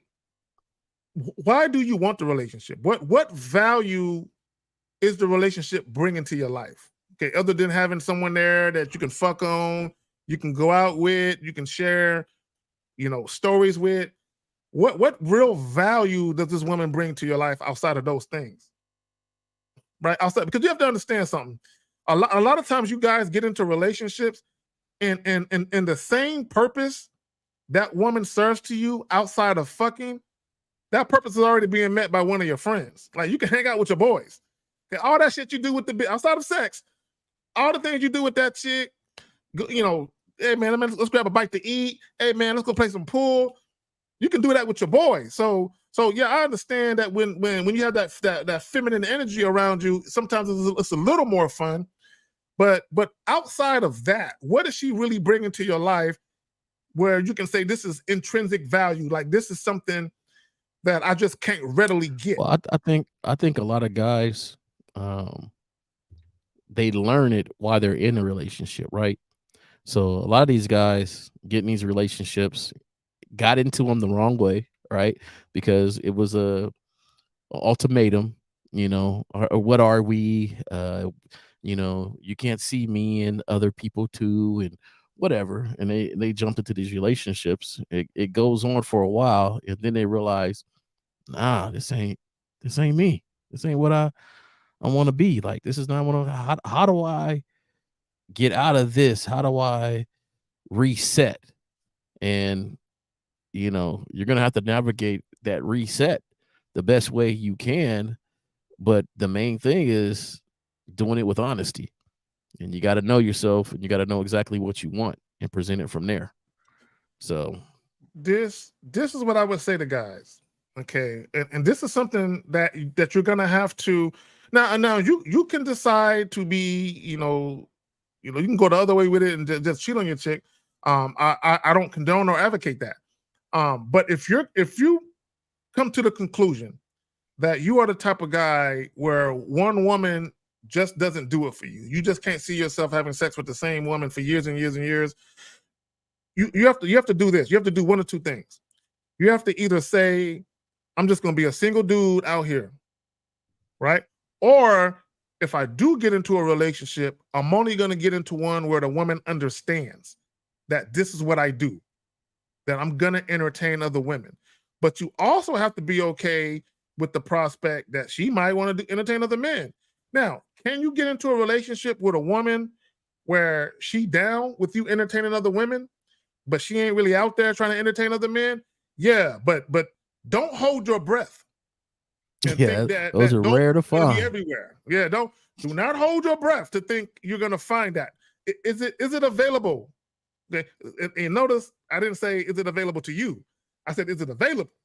Because there are some men that women will be willing to do that for, but not another man. So an example would be a woman could be in a relationship with one man and he wants to open the relationship up, and she's like, hell no.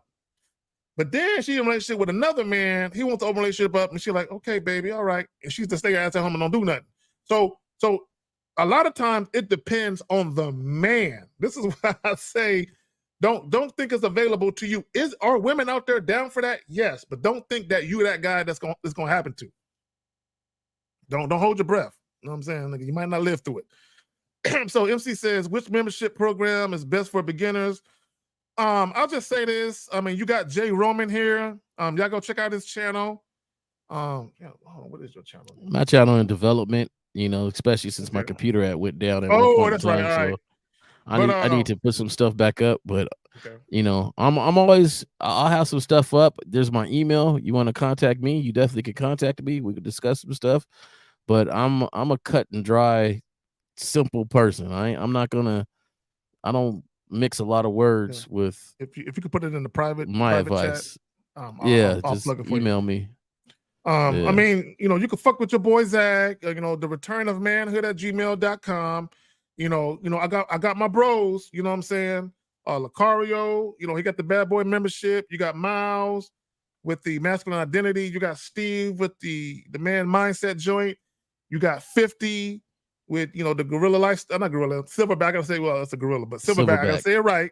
It's the silverback joint, you know what I'm saying? Last traditional man alive. So you got niggas that's about it. You know what I'm saying? So this is what I would say. Okay, when you guys listen to guys on the internet, specifically YouTube, whatever guy that you feel resonates with you, that's the guy you holler at. A lot of guys, they'll pick and choose guys based on their prices. Oh, I prefer this guy, but the other guy is cheaper, so I'll fuck with the cheaper guy.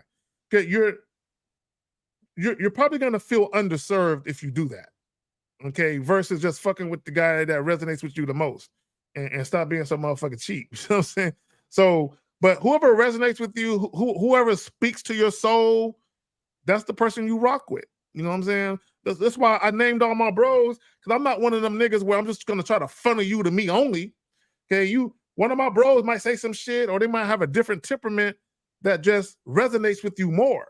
So fuck with one of them niggas. To me, hey, if you deal with anyone I just named, to me, that's a win to me. That's a win to me because I like to see everybody get theirs. You know what I'm saying? You getting the help, my boys is getting paid. It's a win-win situation because I ain't no hater, and I ain't, I ain't no greedy nigga that try to make it all. No, I like to see everybody win. It's enough slices of the pie to go around. That's how I look at it. That's just my personal perspective. So do that. So the homie says, if a woman says she will not break her back for a man, if she's not in a marriage with him, does that mean she's working on her terms? Okay, bro. Why would you even look? Let me tell y'all something. I don't know what I you don't mean by care what breaking her women say. back. Yeah, I don't care because I've heard women say, "Oh, if he's not your man, don't cook for him. If he's not your man, don't clean shit for him." I've heard all types of women say that. I don't give a fuck about what women say, bro. I don't care because here's the thing. I have a certain way that I do things, right? If a woman is not doing things to my liking, I don't fuck with her. So I don't care what she was taught to do, told to do, advised to do, grew up believing in. If she don't do shit to my liking, I'm not gonna fuck with her. You know what I'm saying? In many cases, we're not even gonna have sex, let alone get into a relationship. So I don't care what women say. But I'm gonna tell you right now, if I'm dealing with a woman, let's say for the sake of argument, I'm dealing with a woman. And she doing everything exactly how I like, right? Submissive, all of that. And then I find out later on that she's on the internet, talking, I ain't doing shit for a man. If I know that all that shit she's saying is a lie because she's doing all that shit for me, I don't give a fuck what she says publicly, right? Because privately, I know she just stunting for the camera. You know what I'm saying? I don't give a fuck what she says or what she does with anybody else. As long when she comes into my circumference, whatever I require or need or want or desire from her, if she doing that shit, I don't care. I don't care what else she says. She can treat another man like shit. If she treat me like a king, nigga, I'm good with it. Like, straight up and down.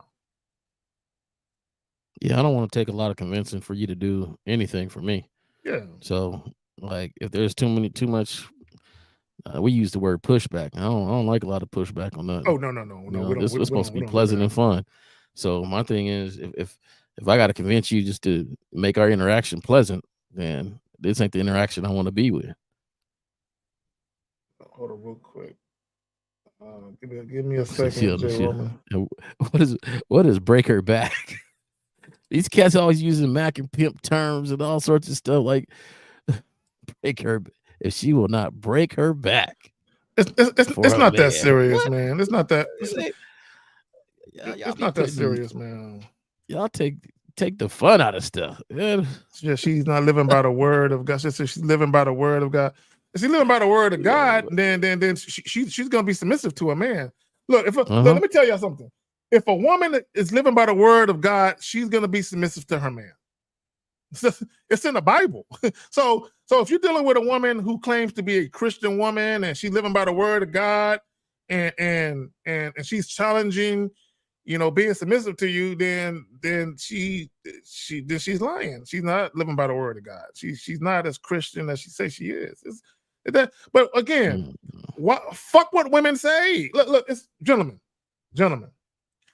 If you were a Fortune 500 company and you were hiring for a particular position for the hours of 9 to 5, and the pay was $45,000 a year. I'm just naming $45,000 a year and 9 to 5. We need you to have these type of requirements and skills. If somebody came to you and they're like, I don't want to work the 9 to 5. I want to do 7 to 3. I don't want 45. I want 50. Nigga, bye. They're not going to negotiate with you. They're going to be like, yo, there are plenty of people that already applied. You just seem the most interested, which is why we called you in for the interview. But don't get it twisted. We're not going to readjust or accommodate you or make concessions to what we're offering for you. Bye. It ain't no different when you're dealing with women. This is what I'm offering. This is what I'm doing. Either you with it or you not. If you ain't with it, bye. It ain't hard. Plus, if she holding the term marriage over it, then that's an ultimatum, a little lightweight ultimatum, like you'll get the full me if we were married, and like nah, hell no, we don't do that. Be We honest don't with do who that. you are, you Yeah, know. we don't do So that. nah, I'm good on that. Yeah, if you want to be a girlfriend, you got to show me that you girlfriend worthy before you become a girlfriend. If you want to be a wife, you got to show me that you are wife worthy before you become a wife. In fact, in order for you to even become a girlfriend, you got to have some wifey qualities. You know what I'm saying? It don't guarantee that you're gonna get to that next level, but yeah, this ain't no. Oh, I'm a sprinkle a little of this on Unprompted you. too. Yeah, I need to see unprompted yeah, qualities. exactly. Where Unprompted. I shouldn't have to It be is on you. naturally you. Yeah, I ain't got to be. I shouldn't have to be on your head or got my foot on your neck for you to do shit. I should be just Yeah. chilling in the cut and you just doing what you do. Show me what you're working with. You know, because here's the thing, and this is, we said this over and over again. If a woman sees value in dealing with you, assuming, this is very important, assuming that her attraction to you is genuine and sincere. That's very important. Her attraction to you has to be genuine and sincere.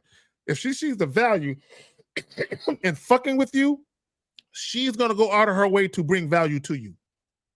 Period. If you're dealing with a woman who wants you to give her the world, but all she got for you is a square block, that's the woman that doesn't see value in you. She believes all the value is in her. Okay, I need guys to understand the difference. Let me say that shit again for the niggas in the back. If you're dealing with a woman and she wants you to give her the world, but all she's willing to offer you is a square block, what she is saying is, I don't see no value in you. I believe all the value lies within me. So you should be giving me all of you to get this little of me that I'm willing to give to you. Okay? But you can't get mad at, look, this is why when you hear women say, oh, I want a guy that makes 7 figures, 6 figures, and he's this tall and all that, and they say, well, what you bringing? Just me, right? Those are the women that want the world, but all they got is a square block. Okay? You can't be, look, men need to stop being men. You need to laugh at that shit. It ain't no different than a dude saying, I want a woman to cook and clean. I want her to run my bath water. I want her to pop my toes. Nigga, what are you bringing? Nigga, just me and my dick. Okay, you gotta laugh at that nigga. You know what I'm saying? Like, really, dog? Is that you want her to be all of that to you, and all you got is what between your legs? So sometimes when people, they want all of this shit, but they're like, I want everyone to give me their maximum effort while I give my minimal effort. You gotta laugh at those type of people, because those people, they're silly. Like, that's not the way the world works. Like, people are silly. That's why you can't be mad at it. You gotta laugh at that shit. Like, look, this is comic view. This is comic hour, because you motherfuckers are saying some silly shit. You gotta laugh at that shit. Don't be mad at it. Laugh at it. No, you ever work at a job and you see somebody get a promotion and you think about their work and you realize, like, yeah, that person should have been promoted. They're a hella good employee. They work hard. They do what they got to do. That's how it should be in your life, period. With yourself, nothing is just given. And in fact, you wanting something, it'll turn to the point of not want but deserve. No, I deserve what I get because I worked for it. I am this man. I am this guy. So, you know, to me, if you really work with yourself like that, you'll demand that on the other end too. But nothing will be just given. Well, see, and it gets back to, and I've said this, you know, it's a damn shame that my original YouTube channel, because I had 1,200 videos, bro. I'm so sick, Jay. I'm so sick, and I didn't I only backed up maybe about 50 to 100 of them. I'm so sick because there's a lot of good information that I just. You know, when I heard that, yeah. I'm a type of person, like, I always try to go to the solution to fix, right? Yeah. And I told my cousin, I said, hey, man, it might be time where y'all start your own website to just have all the channels on there, you know, just where people can really go get unfiltered information of help. Like, it's, you know, If you're not feeling the information, okay, cool. But for those who really feel it, and I think anybody wanting to choose something, like, and I'll say this in kind of in line with the guy was it MK or I forget his name that asked the question. MC.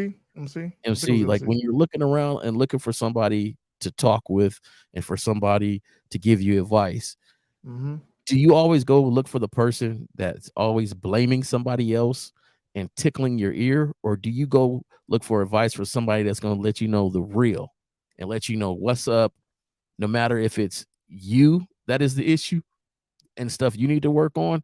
And to me, that's why people always, I don't know what type of mothers that everybody had or family members, but Mhm. you could ask advice from friends and some other people. But when you start asking advice from your pops or for your mother or from your brother, and they could tell you on the real, like, come on, dog, you be doing this.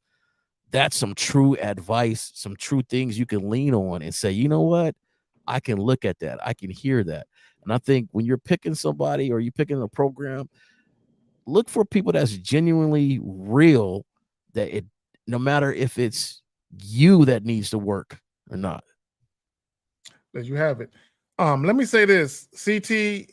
The original one is gone, but here's the thing about game, right? When you are that dude and you are consistent with your message will always be replicated. Like any video that was lost, I can make another one. Okay. Now, is it gonna flow the exact same way? No, but the information will be there. You know what I'm saying? The impetus of not the impetus, I'll say impetus. Yeah, the impetus. Yeah, the impetus of the information, the meat and potatoes of what was said in any video I did, I can do it again. You know what I'm saying? And do another one. It's not going to be exactly how it was because that was, some of it was 3-4 years ago, It'll right? probably be better, more knowledge. No, it will be better. You know what I'm saying? That's why I ain't even tripping. So I will do another one because I've seen a couple people ask for it. So I will do a whole another one, and actually, it's a blessing in disguise that my YouTube channel was lost, and I'm gonna tell you why.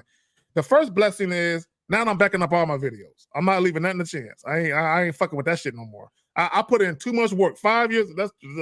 Bro, 5 years and all that shit. That's a lot of work, right? But also, a lot of my videos I did, they were just pre-recorded audios. So now, most of my shit is gonna be just videos now. Okay, so where I'm actually talking, and I think a lot of times when you see videos and when you can see the person's mannerisms, their facial expressions, and all that, I think that's more powerful sometimes than just hearing someone's words. You know what I'm saying? And you can't see their face. So I'm gonna be on that. But yo, what happened was just a simple setback. Like what's gonna happen is it's gonna be a major comeback. And now I understand, because here's the thing about a man. When things happen to you that you don't like or that are uncomfortable, you can cry and bitch about it, or you can say, you know what? It happened. I can't change Yep. it. It happened. Yep. But what lessons can I learn from what happened, and what can I do for it? What can I do going forward to make shit better than it was before? Right? Because everything can always be better. Okay, my live streams could be better. My pre-recordings could be, everything could be better. So now I'm focused on that. Oh, real quick, for anyone that's on Patreon, I haven't forgot about you. Matter of fact, on Patreon, every Monday, I'm giving you live videos strictly on Patreon. I haven't decided what time yet. So for anyone that's on Patreon, hit me up. Just hit me up. You know what I'm saying? If you got anything that you want me to specifically talk about, I'm literally gonna make Patreon about y'all motherfuckers. You know what I'm saying? For anyone that's on Patreon, it's gonna be about you, whatever topics you want to talk about. Because I can talk about any fucking thing, right? I'm gonna make it about you. So the Patreon is gonna be literally just about you guys wanting what you want to talk about. We're gonna talk about it. I got you. So fuck buddy, yes, I'm gonna redo it. I'm not gonna tell you when, because I don't want to make myself a liar, but I am gonna redo it. But it's gonna be even better, because here's the thing about every time we do a live stream, whether it's the Manhood, the Skill Set Show, the Real Game No Theory, the Pineapple Joint, the Sex Talk Tuesday with me, Steve, is we always get new calls. Now, sometimes it's retreaded shit, guys going through the same bullshit. But sometimes the same message has to be repeated over and over so guys can fucking get it. You got it, Phil. Now, Zay asked a question. No, there is no phone lines today. So if you got a question, you're gonna have to type the question out, put a Q Yeah, type the question out. in the comments, and then go from there. So anybody got a question, do it now, because pretty soon we about to be gone. But I think you made an excellent point just about manhood. And one of the skill sets of manhood is if something happens to you, yeah, you can sit and blame. I got hated on at work. Zach. Hated, right? But I had to kind of reevaluate and look at it and be like, I gave him a little bit of fuel. Even though they put 10 and 20 on it, if you give somebody some fuel, they'll take advantage of it. And so you got to look in yourself and say, okay, how can I do something different so this doesn't happen again? How can I improve? And how can I shore myself up or my position up to make better moves or different moves to go from there? That is not blaming somebody else. And that's the thing that happens a lot. And that's why we always talk about ladies, because guess what? A lot of guys blame ladies for a lot of things. This guy on here, that the video that Zach shows, the dude is basically blaming a lady's preference for his homie's suicide. Yeah, and I didn't like that. I didn't like that because he was holding women accountable for his friend, and women ain't got nothing to do with his friend. A couple of questions real quick. So can we watch you do the live stream on Mondays with the $5 tier? If the $5 tier gives you access to that, I'm not going to change it. I'll keep it as is. I got to go back in there because I got to revamp my whole Patreon because there are going to be a lot of things that I put on Patreon from YouTube that probably ain't there now, right? So I got to revamp the Patreon and I got to give you guys the pause. I'm going to say pause before I say it. I got to give you guys the tender loving care that I should have been giving my Patreon dudes a long time ago. So I got y'all.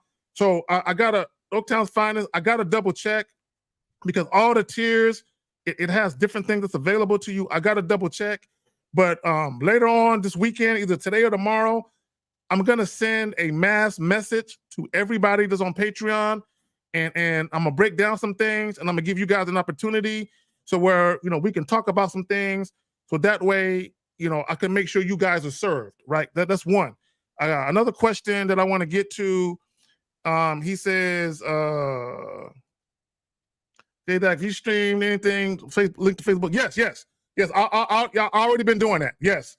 So when I go back to my Facebook, anything that was strictly on YouTube, it ain't there on Facebook no more. But anything that I live stream to, because I got multiple Facebook channels, I think three that I stream to on Facebook. So all that shit is still there. So I can go back and pull shit up, but it's gonna take me some time because I gotta go back years. Y'all gotta understand. You're talking about five years of videos, but I've only been on Facebook for 2 years. So those are 3 years. I can't get back those three. Those three are gone, right? So from 2 years ago going forward, I can still recover a lot of shit. But it's going to take me time to recover shit. And let me tell you why it's going to take time. Because I'm very detail oriented. So now I gotta go match up all the fucking thumbnails I use. And when I do the description of the videos, everything is typed out based on the video. So I got to make sure everything is as close to the original as it was. Because I don't want to give you guys a generic version or a retread version. And everything ain't on point. I got to make sure everything is on point. You know what I'm saying? The title is still the same title. The fucking thumbnail is on point, and the description of the video, all that shit. I'm picky like that. So I've been uploading some shit. So you're gonna see over time that there might be a day where I upload one old video. There might be another day where I upload 3 or 5. So it just depends. You know what I'm saying? We'll see. I'm not promising y'all niggas nothing. All right, so hold on real quick. So he says, what's going on, Zach? I got a job in construction. Is there any game on having confidence in the job you've never done before? Well, here's the thing about a job you never done before. The good thing about it, you never done it before, meaning you're not going to be complacent, meaning you're going to be eager to learn it. So your confidence should lie in your motivation and your ambition to learn something you've never learned, right? Because in order to keep that job, you got no other choice but to learn it, okay? And in order to excel at that job, you got no choice but to become good at it. So there you go. You got anything you want to say on that, film? Yeah, like I used to do construction. I didn't know a lot about it before I got into it. But you know, you got your foreman, you got other people. Just listen to what they say, do what they do. Start, you know, open your eyes, close your mouth, and listen and get to work. You know, construction ain't hard. It's a lot of repeat and repeat. So, you know, you dig here, you put that there, you staple that there, you hammer that there, like, you know, and you do it all over again the next day. So that's it. And then on top of that, you know, I don't know exactly what you're doing in construction, but they got so many different YouTube videos. Go from there and look at stuff. Maybe, you know, how to wear your tool belt. I bet you could type that up and boom, how to wear your tool belt or whatever. I would tell you one thing though, always be honest in your situation. It ain't got to be with everybody, but just tell somebody, hey, you know, I see you wear your tool belt like that. Why do you do that? Why do you have that hammer? Why do you have this? Ask questions, and you'll find out there's way more people that's really willing to help somebody genuine, but work hard.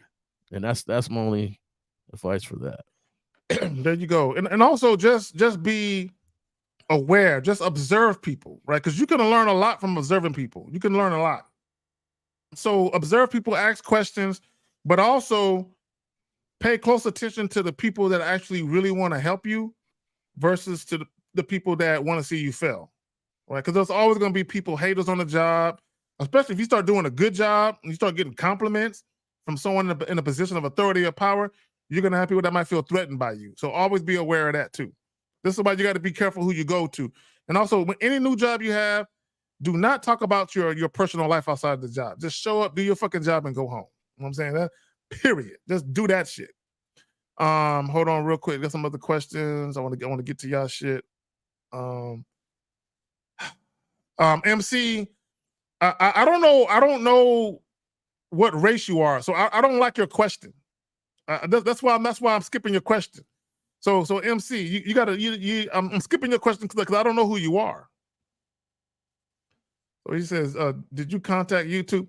Bro, it don't work that way. Bro, when you get your shit deleted, it's gone, bro. YouTube don't give a fuck about your shit. Hey, man, you know, we can save your shit if you want. No, bro, if you don't, look, see, this is part of being a man. You can't expect other people to care about your shit more than you care about your shit. Because the argument can be made, well, Zach, if you really cared about your shit, you would have backed all your shit up. So why would I go cry to YouTube now? Man, that's 5 years worth of work, man. Come on, man, that's fucked up. No, if I really cared about it that much, I'm not saying that I don't care about it. I'm saying if I cared about it like I needed to, all of that shit would have been backed up. But I took it for granted. I got complacent thinking that, hey, man, my videos that ain't shit. And then what happened?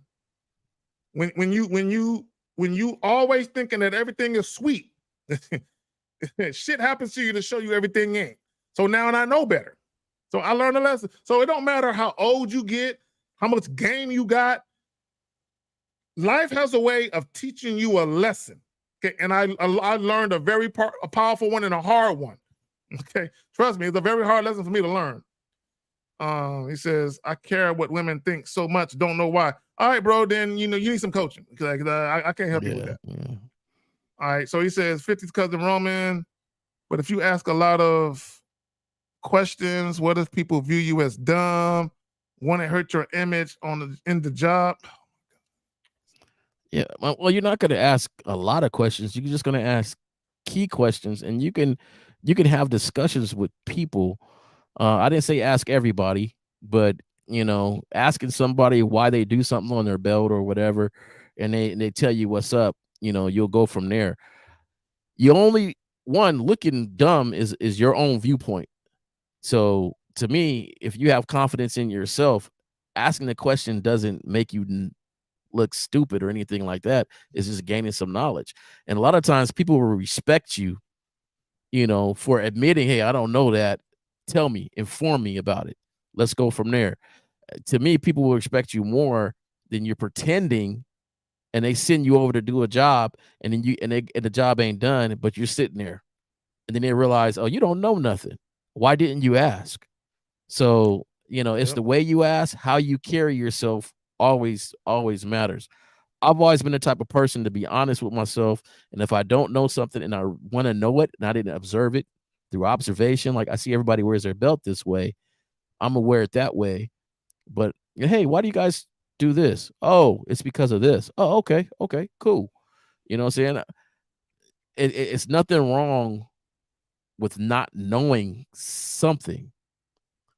It only makes you ignorant, because that's ignorance, not knowing something. It only makes you even more, exactly what more ignorance ignorant is. is when you have the ability to find the knowledge out and you don't search it out, then that's just stupid. You can't be too prideful to not ask a question. You know, now when everybody's sitting there in the break room, I ain't saying bust up and start asking a whole bunch of questions about stuff, you know, to everybody. You know what I'm saying? You're still going to maintain a little bit of attack about yourself and then go from there. But you guys sitting there drinking a little, you know, after the job, or, you know, maybe somebody you rolling with somebody, pick their brain, ask a question. They hired you. They know you ain't got no experience. Exactly. Don't worry about what people think about you.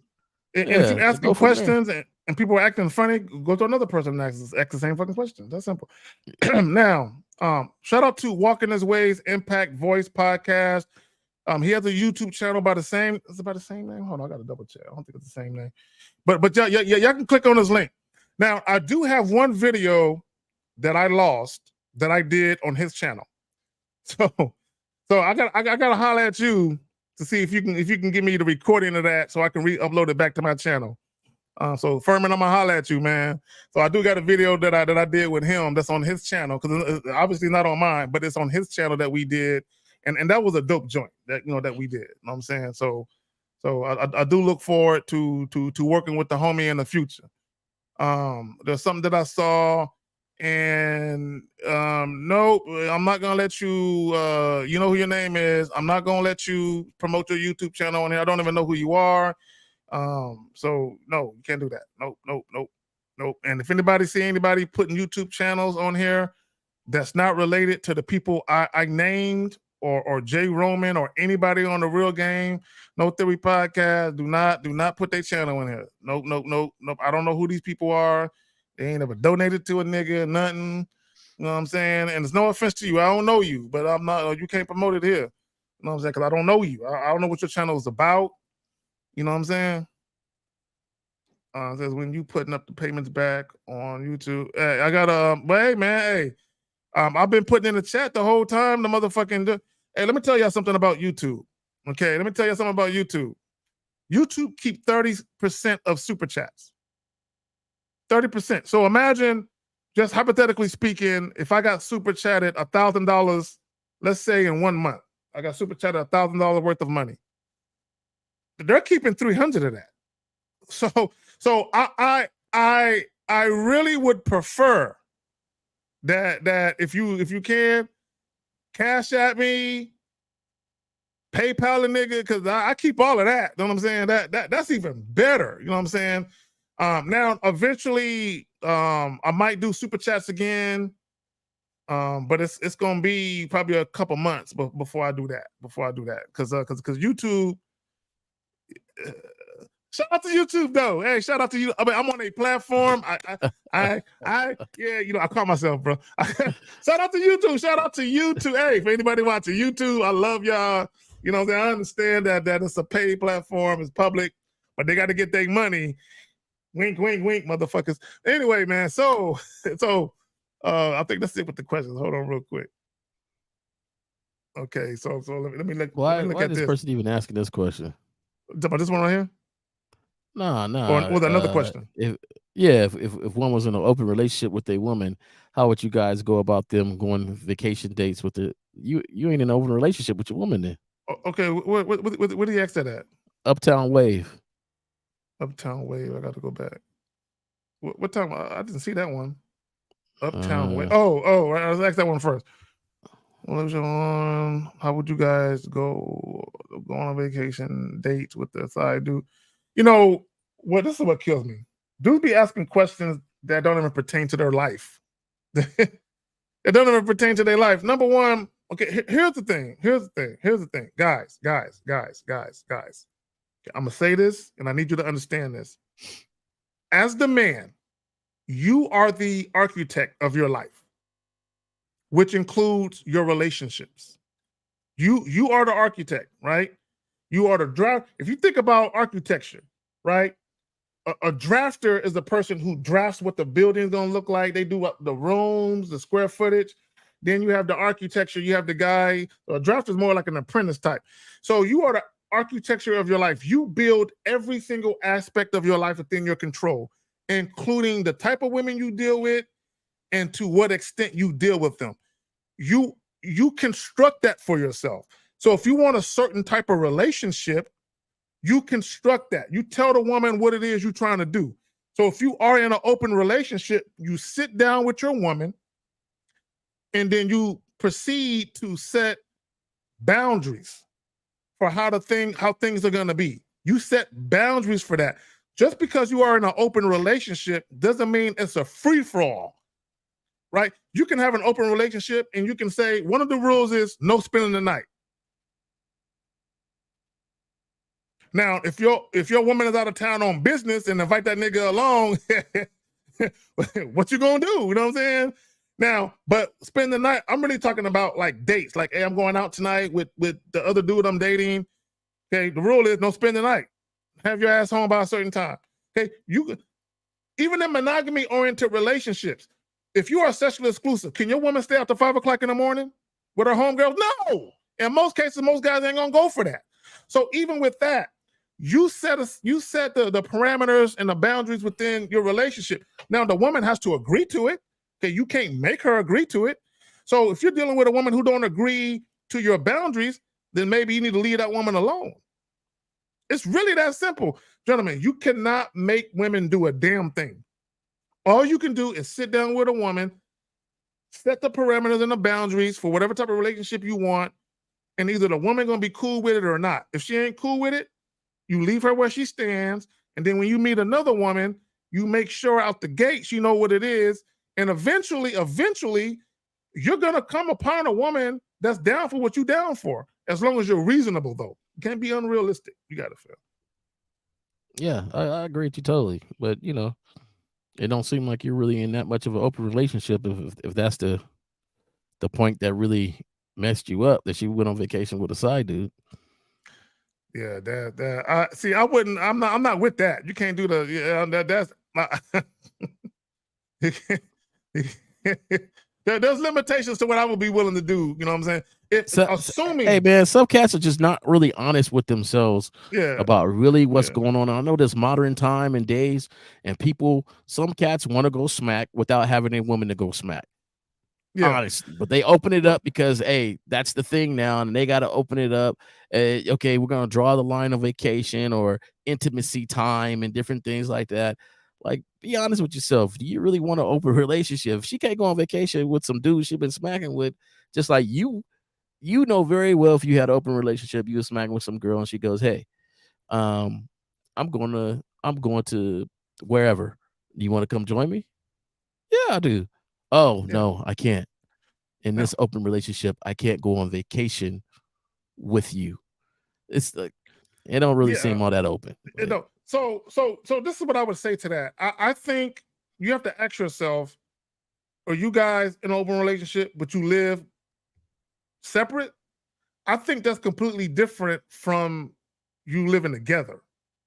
That's my personal opinion. I think if you guys are cohabitating, there would be different parameters than if you weren't. That's just my opinion, okay?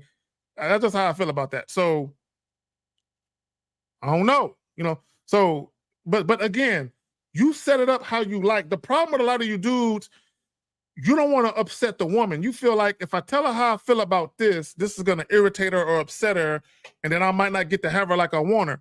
My thing is, if she ain't willing to do shit to your specifications, she ain't meant for you no way.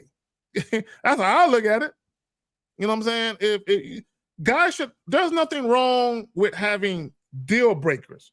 Then there's nothing wrong with having things that you're flexible on, depending on whether or not it makes sense for the both of you. You know what I'm saying? But there should be some things where you're just staunch. Like, it's gonna be this way. Ain't nothing else gonna change. It's gonna be exactly like this. If you got a problem with it, you can step. know what I'm saying? Then there's going to be other things where maybe it ain't that big of a deal to you. Like, I mean, we can negotiate that. You know what I'm saying? As long as you my woman and you earn that, we can negotiate that a little bit. You know, I'm not going to let it go too far, you know, on your side of it, but we can negotiate where we both, you know, get a benefit from that. But you have to decide that for yourself. Part of that is knowing who you are. There's a question I saw that I want to get to. Where is it at? All right, so he says, does having issues with your mother affect how you interact with women in general? I think it does to a degree. I think it does. I think if you let it. Yeah, and that's the key. Are you letting it? Are you letting it? Because it can have issues, but only if you let it. It ain't no different than women who got daddy issues, only if you let it. Yeah, I think we all know that the way you grew up, the influences around you, home life, parents, and all that has an effect on your viewpoint and how you interact in, you know, with different things, if you let it. And I've always given this example to people that, you know, I've talked to and things like that. At some point, when you have of cognitive mind where you can think about things on your own and even ask a question like that, then you can start working those things out of a position of influence, right? So there's only so long you can blame your parents for how you act.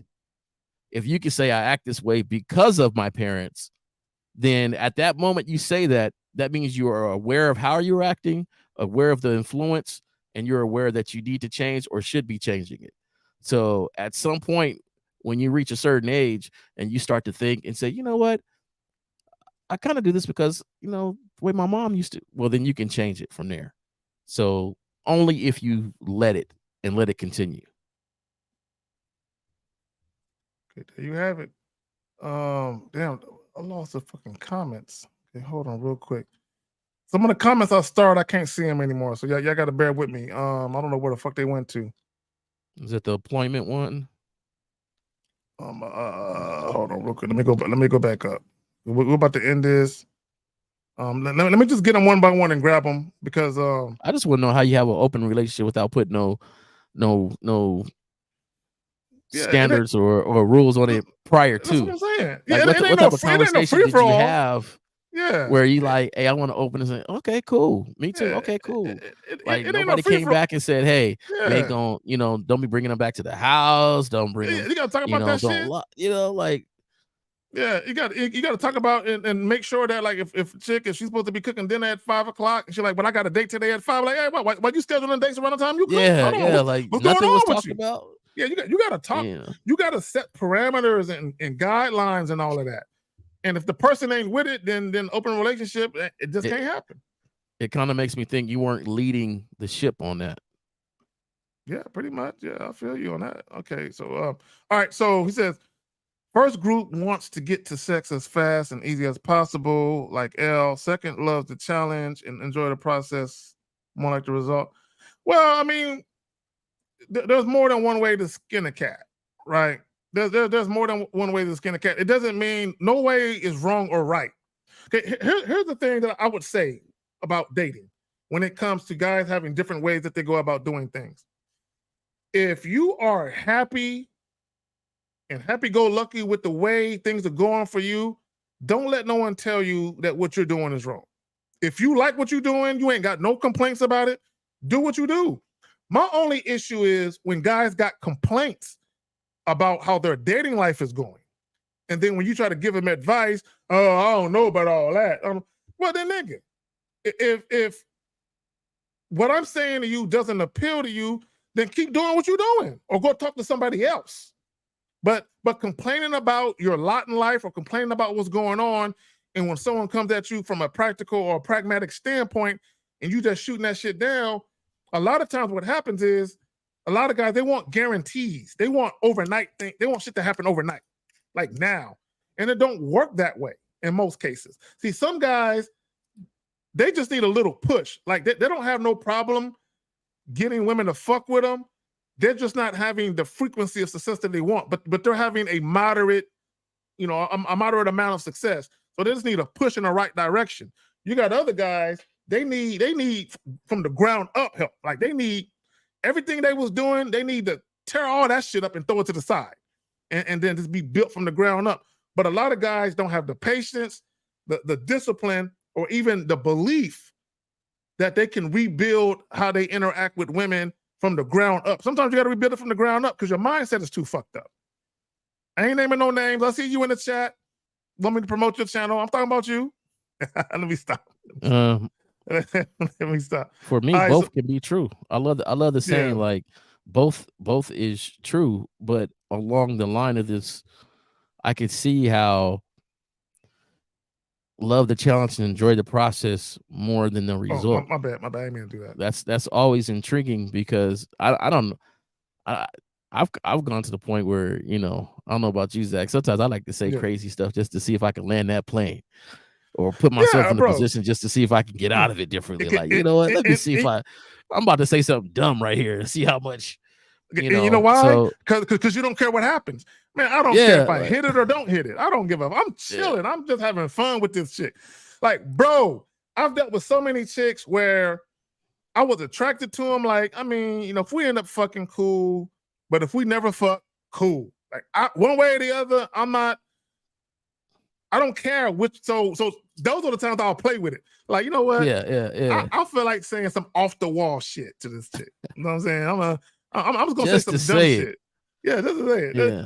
Just to see how much sway I got. Yeah. I think sometimes, you know, everybody gets so absolute in every little thing that you're going to have different interactions with different people. Everybody's not the same.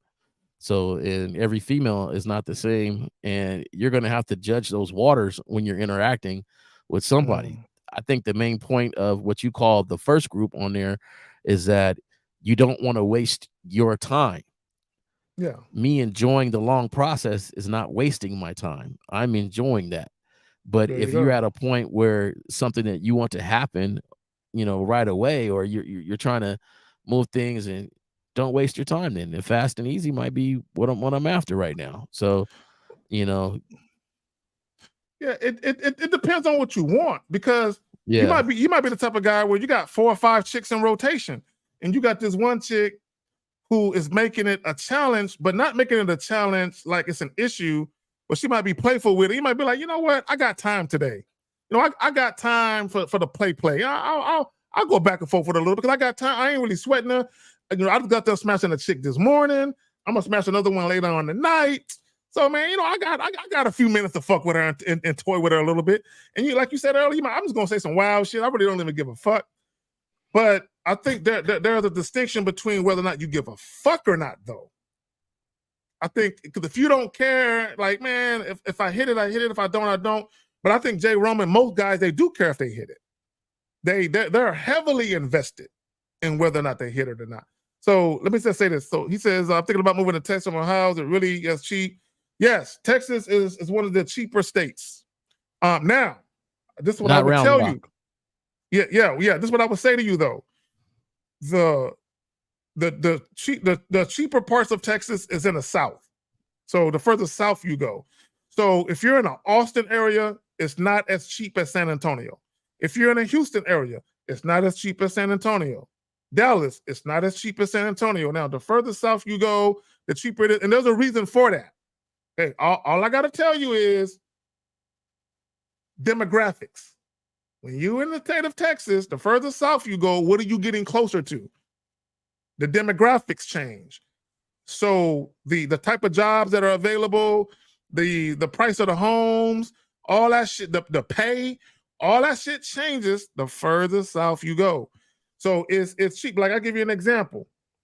Back in 2005, when I bought my first house, I think it was 5 bedrooms, 3.5 bathrooms, 2-story, of course. It had a big ass wooden deck on the back end of it, 2 AC units, big ass game room. It was 190 something thousand. I think 3,300 square foot. The payment was barely $1,300 a month. That's what it was then. Try and get that house now.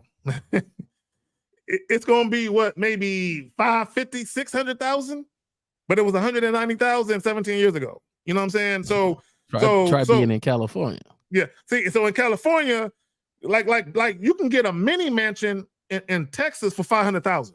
You can get a nice crib for five. Try to go there with 500,000, thinking you're gonna get 4,000 square feet. Okay. Now I don't know what the prices are. I'm just saying, try to go there with 500, thinking you're gonna get 4,000 square feet in New York or Miami or Vegas or California. It ain't gonna happen. You know what I'm saying? So it depends, but everything is relative. Like even when they do when they raise the minimum wage, it's not across the board. It's not a federal thing. It's a state thing. So when they raise the minimum wage in the United States, the minimum wage is going to be higher in California than it is in Texas. Like I think at one point the minimum wage, and this was years and years ago, the minimum wage in California was like $7, but in Texas it was like 5 something. Because it's all relative to the cost of living. Like so you got go ahead. No, I'm just gonna say something to take it back to the show. Yeah. Now here you are living in New York, or here you are living in California, LA, or someplace where it costs that much to get a home or a spot, and then you got some lady here prefer a dude that makes this or that, and you're supposed to be jumping hoops and loops and driving yourself crazy over that, along with the rest of the world you're tackling. So sometimes we got to think about things that make sense to us. Like let's think about things that make sense. Is it better to keep jumping these hoops and loops, or ensure your own mental stability up, ensure yourself up, and work for yourself more than jumping all these hoops and loops over preferences? See, like yeah, well, and you got to look at where you at. Like if you make $100,000 in the state of California, Florida, or New York, it's gonna look different. Cool. But see. But in Texas, you better than cool. You great in Texas with 100,000. But if you go to another state with that same 100,000, that money look different. You're like, the shit I could afford in Texas, I cannot afford anywhere else. So to your point, Jay Roman, when chicks are talking about, oh, I'm looking for a dude to do this and do that, it depends on where you live at. Like in Texas right now, like you can get a decent 1-bedroom apartment for about $770, $750, $750. A decent 1-bedroom in a decent part of town for about $700 to $750. Exactly. So you laughing at that shit like you can get a cardboard box on the side of the highway in California for that nigga. But it's the cost of living. So, but it's all relative to the pay. This is why a lot of businesses, a lot of corporations in California, they move to Texas because number one, it's cheaper. They can hire employees a lot cheaper. Tax laws. So what they typically do, they keep all the CEOs, the CFSOs, and all the main people that make the company run. They take them with them, but then they hire a whole new crop of people from the state of Texas because it's cheaper. Not only that, they get a tax break for years on top of years. Not only that, but there's no state income tax like it is in California. Yeah, so and so it's all relative. Just all relative, and to bring it back to the show. So if I move from one state to another state, if I lose a job or get another job, am I supposed to keep changing how I feel about myself because of all this? Because I'm dancing with these preferences around? Because I'm always trying to appease somebody else? Or would it be better for me as a man to shore up my own mentality, myself, know myself, work on myself, and be the man in no matter what situation I am in? And I'd have been in a lot of situations. If me and 1950 ever get together on one of these podcasts and really start talking about our youth and the things we went through and all sorts of stuff, like it wasn't all pretty. But at the same time, I could tell you what's really pretty consistent. We've always been like this. I've always been a person like, look, I love myself. You know, I don't know about anybody else, but, you know, you're not going to make me feel bad about me. And I think that, fellas, like, do you rather go through life in that sort of nature or worried about all these different preferences and being a dude that can't live because I'm 5'4", even though I'm athletic and funny and can dance and can do all this other stuff? I just can't live because I'm 5'4". See, and let me say this, and this is what guys got to understand, okay? When it comes to women's dating criteria, and I put in quotes, because it changes. Women don't even know what they want half the fucking time. They might want something on Wednesday, they want something different on Friday, right?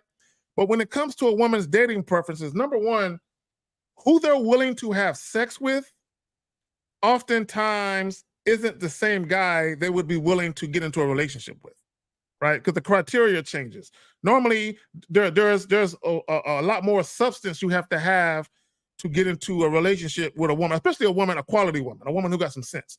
Because you got to have a lot more substance behind you.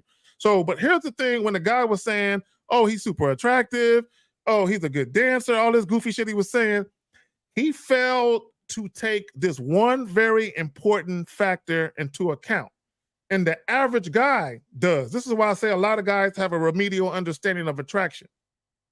If you're desiring to deal with women, one of the main things that's always going to come up is whether or not that woman is feeling you sexually or not. Is she sexually attracted to you? That fucking matters. Okay, I don't give a fuck if she wants a casual relationship, a marriage, whatever the fuck she wants. That matters to a degree. And I say that because if a woman is just going to have sex with you, then the sexual attraction component definitely matters because that's the only thing there. Now, if you're talking about a relationship, then the sexual attraction component is not as magnetized as much as the other things, because other things matter just as much, if not more than that. But if you're talking about just casually dating, if you are not sexually appealing to the women that you want, you're gonna have fucking trouble. Okay, I hate to tell you, you're gonna have some issues, which is why guys trick, which is why they spend money on chicks, because they're trying to overcome that issue of not being sexually appealing. But if you're not sexually appealing, it don't matter if you're 5'4" or 6'4", you're gonna have some troubles. But anyway, man, look, that's all we got for y'all motherfuckers. Y'all think you wanna go ahead, fam? Go ahead. You got the last word. I'm just feeling what you're saying, because people got to know who they are, you know. And the thing is, I have no problem in saying who I am, right? So I'm not the type of dude that can walk in a joint and just stand there and look around, and the girls go, "Wow, I didn't talk to him. I need to talk to him just off of looks alone." Yep. Some dudes can walk in a joint and sit there, and the girls are just, "Oh my God, the green eyes, the whatever, you know, whatever they looking at." Yep. You might be a guy that got to go in there and say, "Hey, what's up? How you doing?" Yeah. My name Roman. It's nice to meet you. You know, that's that.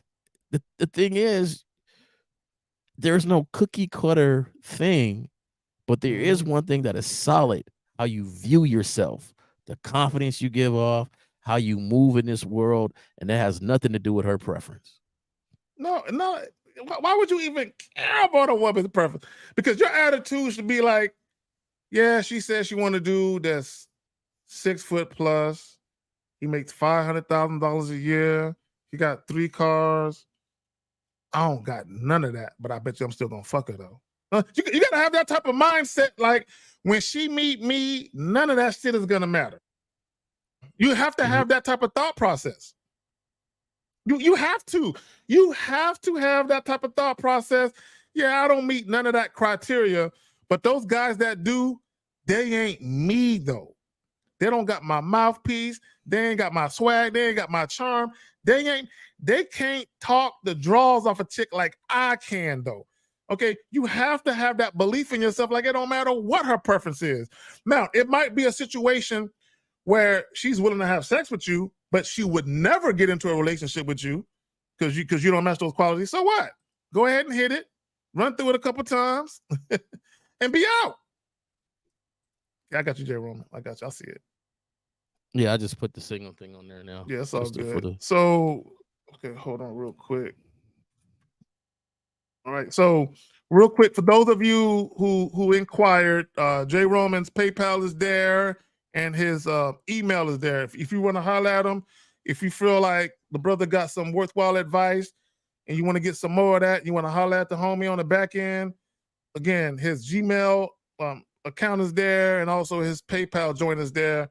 So feel free to copy and paste that shit to your phone, your tablet, whatever the fuck you niggas got. You know what I'm saying? straight up and down. And for any of you women, you know what I'm saying, that you know, like his Detroit Lions hat, and you want to talk to him about the lion, you know what I'm saying? Hit the brother. Yeah, this season about to start. Yeah, watch out. We coming now. Nigga, The no, D, Niners, the D, dog. the D, Detroit, baby. See, ladies, that was a subliminal message for y'all. You know what I'm saying? He said the D. You know what I'm saying? Detroit, he thought he said Detroit Lions. He cleaned it up real quick though. But anyway, on the way out, man. You got anything you want to plug, fam? Oh, I just started reading these questions or any other option. Oh, my bad. I ain't mean to bring that shit out. I didn't mean to distract you. Shit. Will not get it. Like, I don't understand this question. Okay. All right. 55th. Well, Mr. Linwood, bro, you've been sniffing them massage oils. You've been rubbing on them chicks again. You've been inhaling that shit. You know what I'm saying? Anyway, man, hey, 55th. Well, hit us up tomorrow on the Real Game No Theory, man. Just rephrase your question. For everyone that came through, much love and respect to all of y'all. For the ladies that came through, I definitely saw Renee Red. I always get it mixed up. I don't know if any other ladies came through, but I definitely saw her in the building. So I appreciate you coming through. Or Zoramina. See, yeah, she popped up like, hold on, nigga. She ain't the only one. So Zoramina, Renee, appreciate y'all. For any other ladies that came through, but you decided to be a fly on the wall. Much love and respect to all y'all, all the moderators in the building. For everyone that hit me on the Cash App, much love for y'all. Much love for y'all. We're gonna. I'm excited though because Vegas is coming up. Vegas is coming up next Friday. In that building. 6 days from now. 6 days from now, it's gonna be going down in Vegas. You know what I'm saying? I got me a nice little suite with the jacuzzi tub. Every time I go to Vegas, I say, hey, ball out. Renee P. I forgot Renee P. I'm sorry. I saw you up in there too. Two Renees, my bad. All right. So all three of you lovely ladies, much respect. Peace to y'all. For those of you who fucking with the Real Game No Theory joint, we gonna see y'all tomorrow in the AM, 11 a.m. Central Standard Time to be exact. Again, thank y'all for coming through. For all y'all that asked questions, much love to y'all. We out.